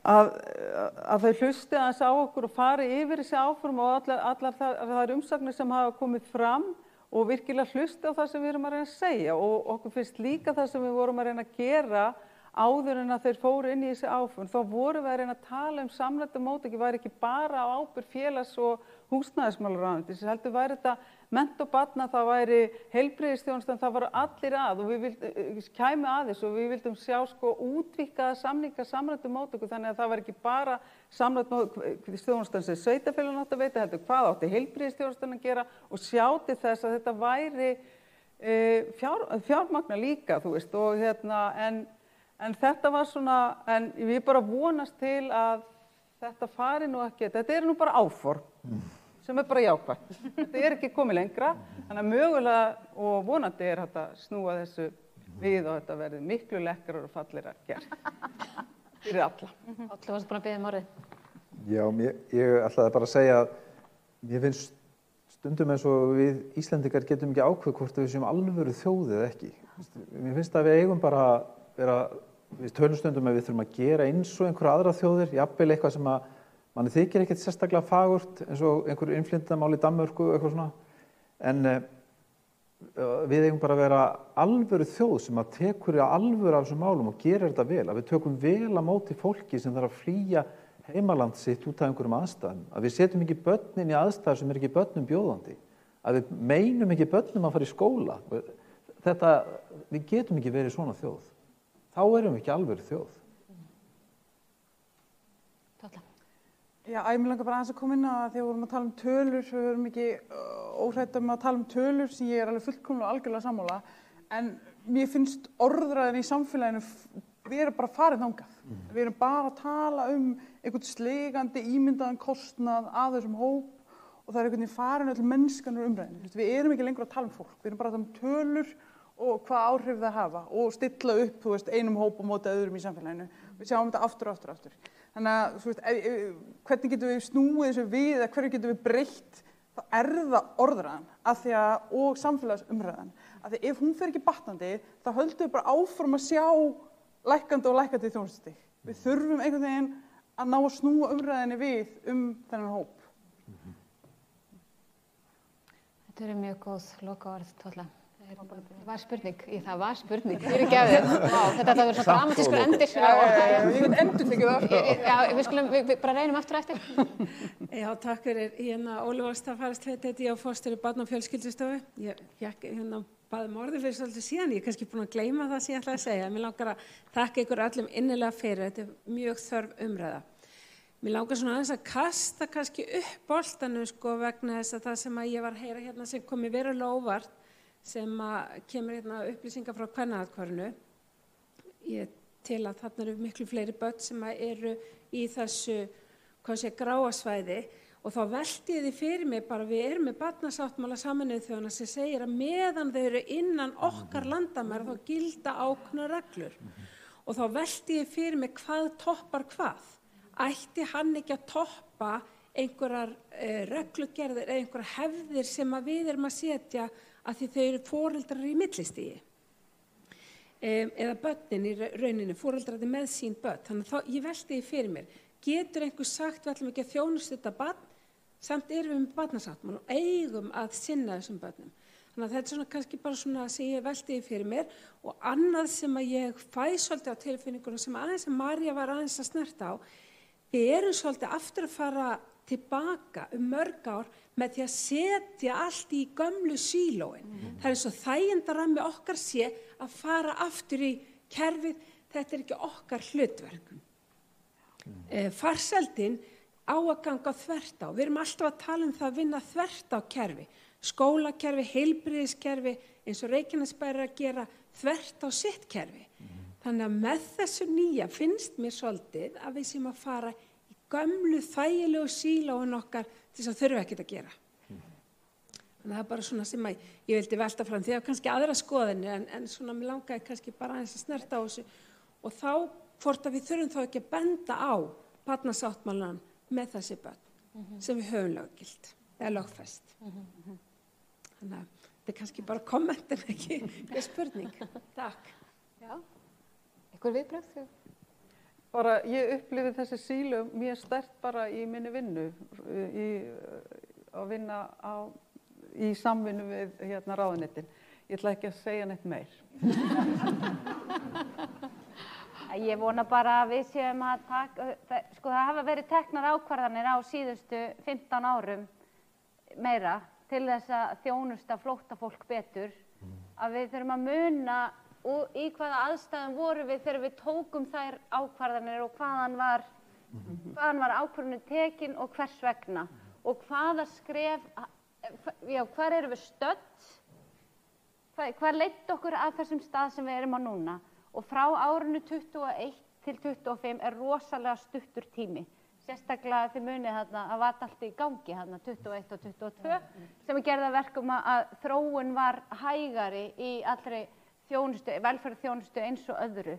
Þannig að við séum bara að muna það að við förum ekki í aðgreiningu þegar við erum búin að leggja okkur mikið fram að samþætta og horfa á aðstæður barna og fjölskyldna út frá farsæld og lífsgæðan þeirra. Mikið rétt. Er ég nokkuð að gleyma ykkurum hér í salnum?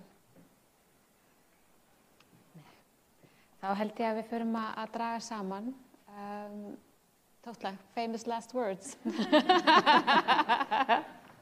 Bara taka þetta út frá börnunum. Þau séu ekki fylgihlutur fjölskyldna sinna eða foreldra. Við þurfum alltaf að taka þetta frá börnunum og hugsa hvað barninu fyrir bestu. Þetta er náttúrulega bara grunnurinn öllum barnarétti. Gleymist skuggaloft. Hugsa alltaf út úr batinu. Takk Dóla, vel sagt. Þá ætlum ég bara að þakka fyrir erindin sem voru flutt hér í dag og frábær og virkilega áhugavert að hlusta á og setja hlutinni, hjálpar okkur að skilja og setja hlutinni í samhengi. Og við höfum rætt stóra samhengið, við höfum fjallað eina sögu sem sem hjálpar okkur að skilja og setja okkur inn í aðstæður. Við höfum farið inn í fjölskyldusögur og skilið hvernig sveitarfélögin hafa byggt upp sína þjónustu til þess að mæta öllum þessum ólíku þörfum sem eru stundum faldar. Og bara að lokum að það langar mig að segja að það hafa ótal rannsóknir sýnt okkur að þó að það fylgi kostnaður að taka á móti flóttafólki, þá borgar það sig. Nýjum íbúum fylgir mikill mannauður og þau á Íslandi taka mikinn þátt í samfélaginu okkar. Atvinnuþátttaka há, miklu hærri heldur en í öðrum OECD-löndum og það eru mörg sem að mennta sig vel og taka mikinn þátt í okkar samfélagi.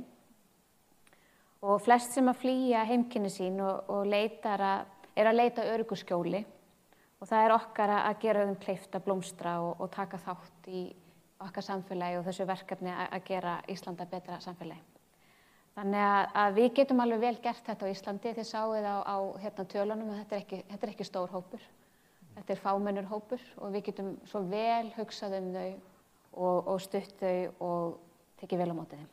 Þannig að mér langar bara að þakka ykkur öllum sem hlustuðu og tóku þátt og segi þessu málþingi slitið.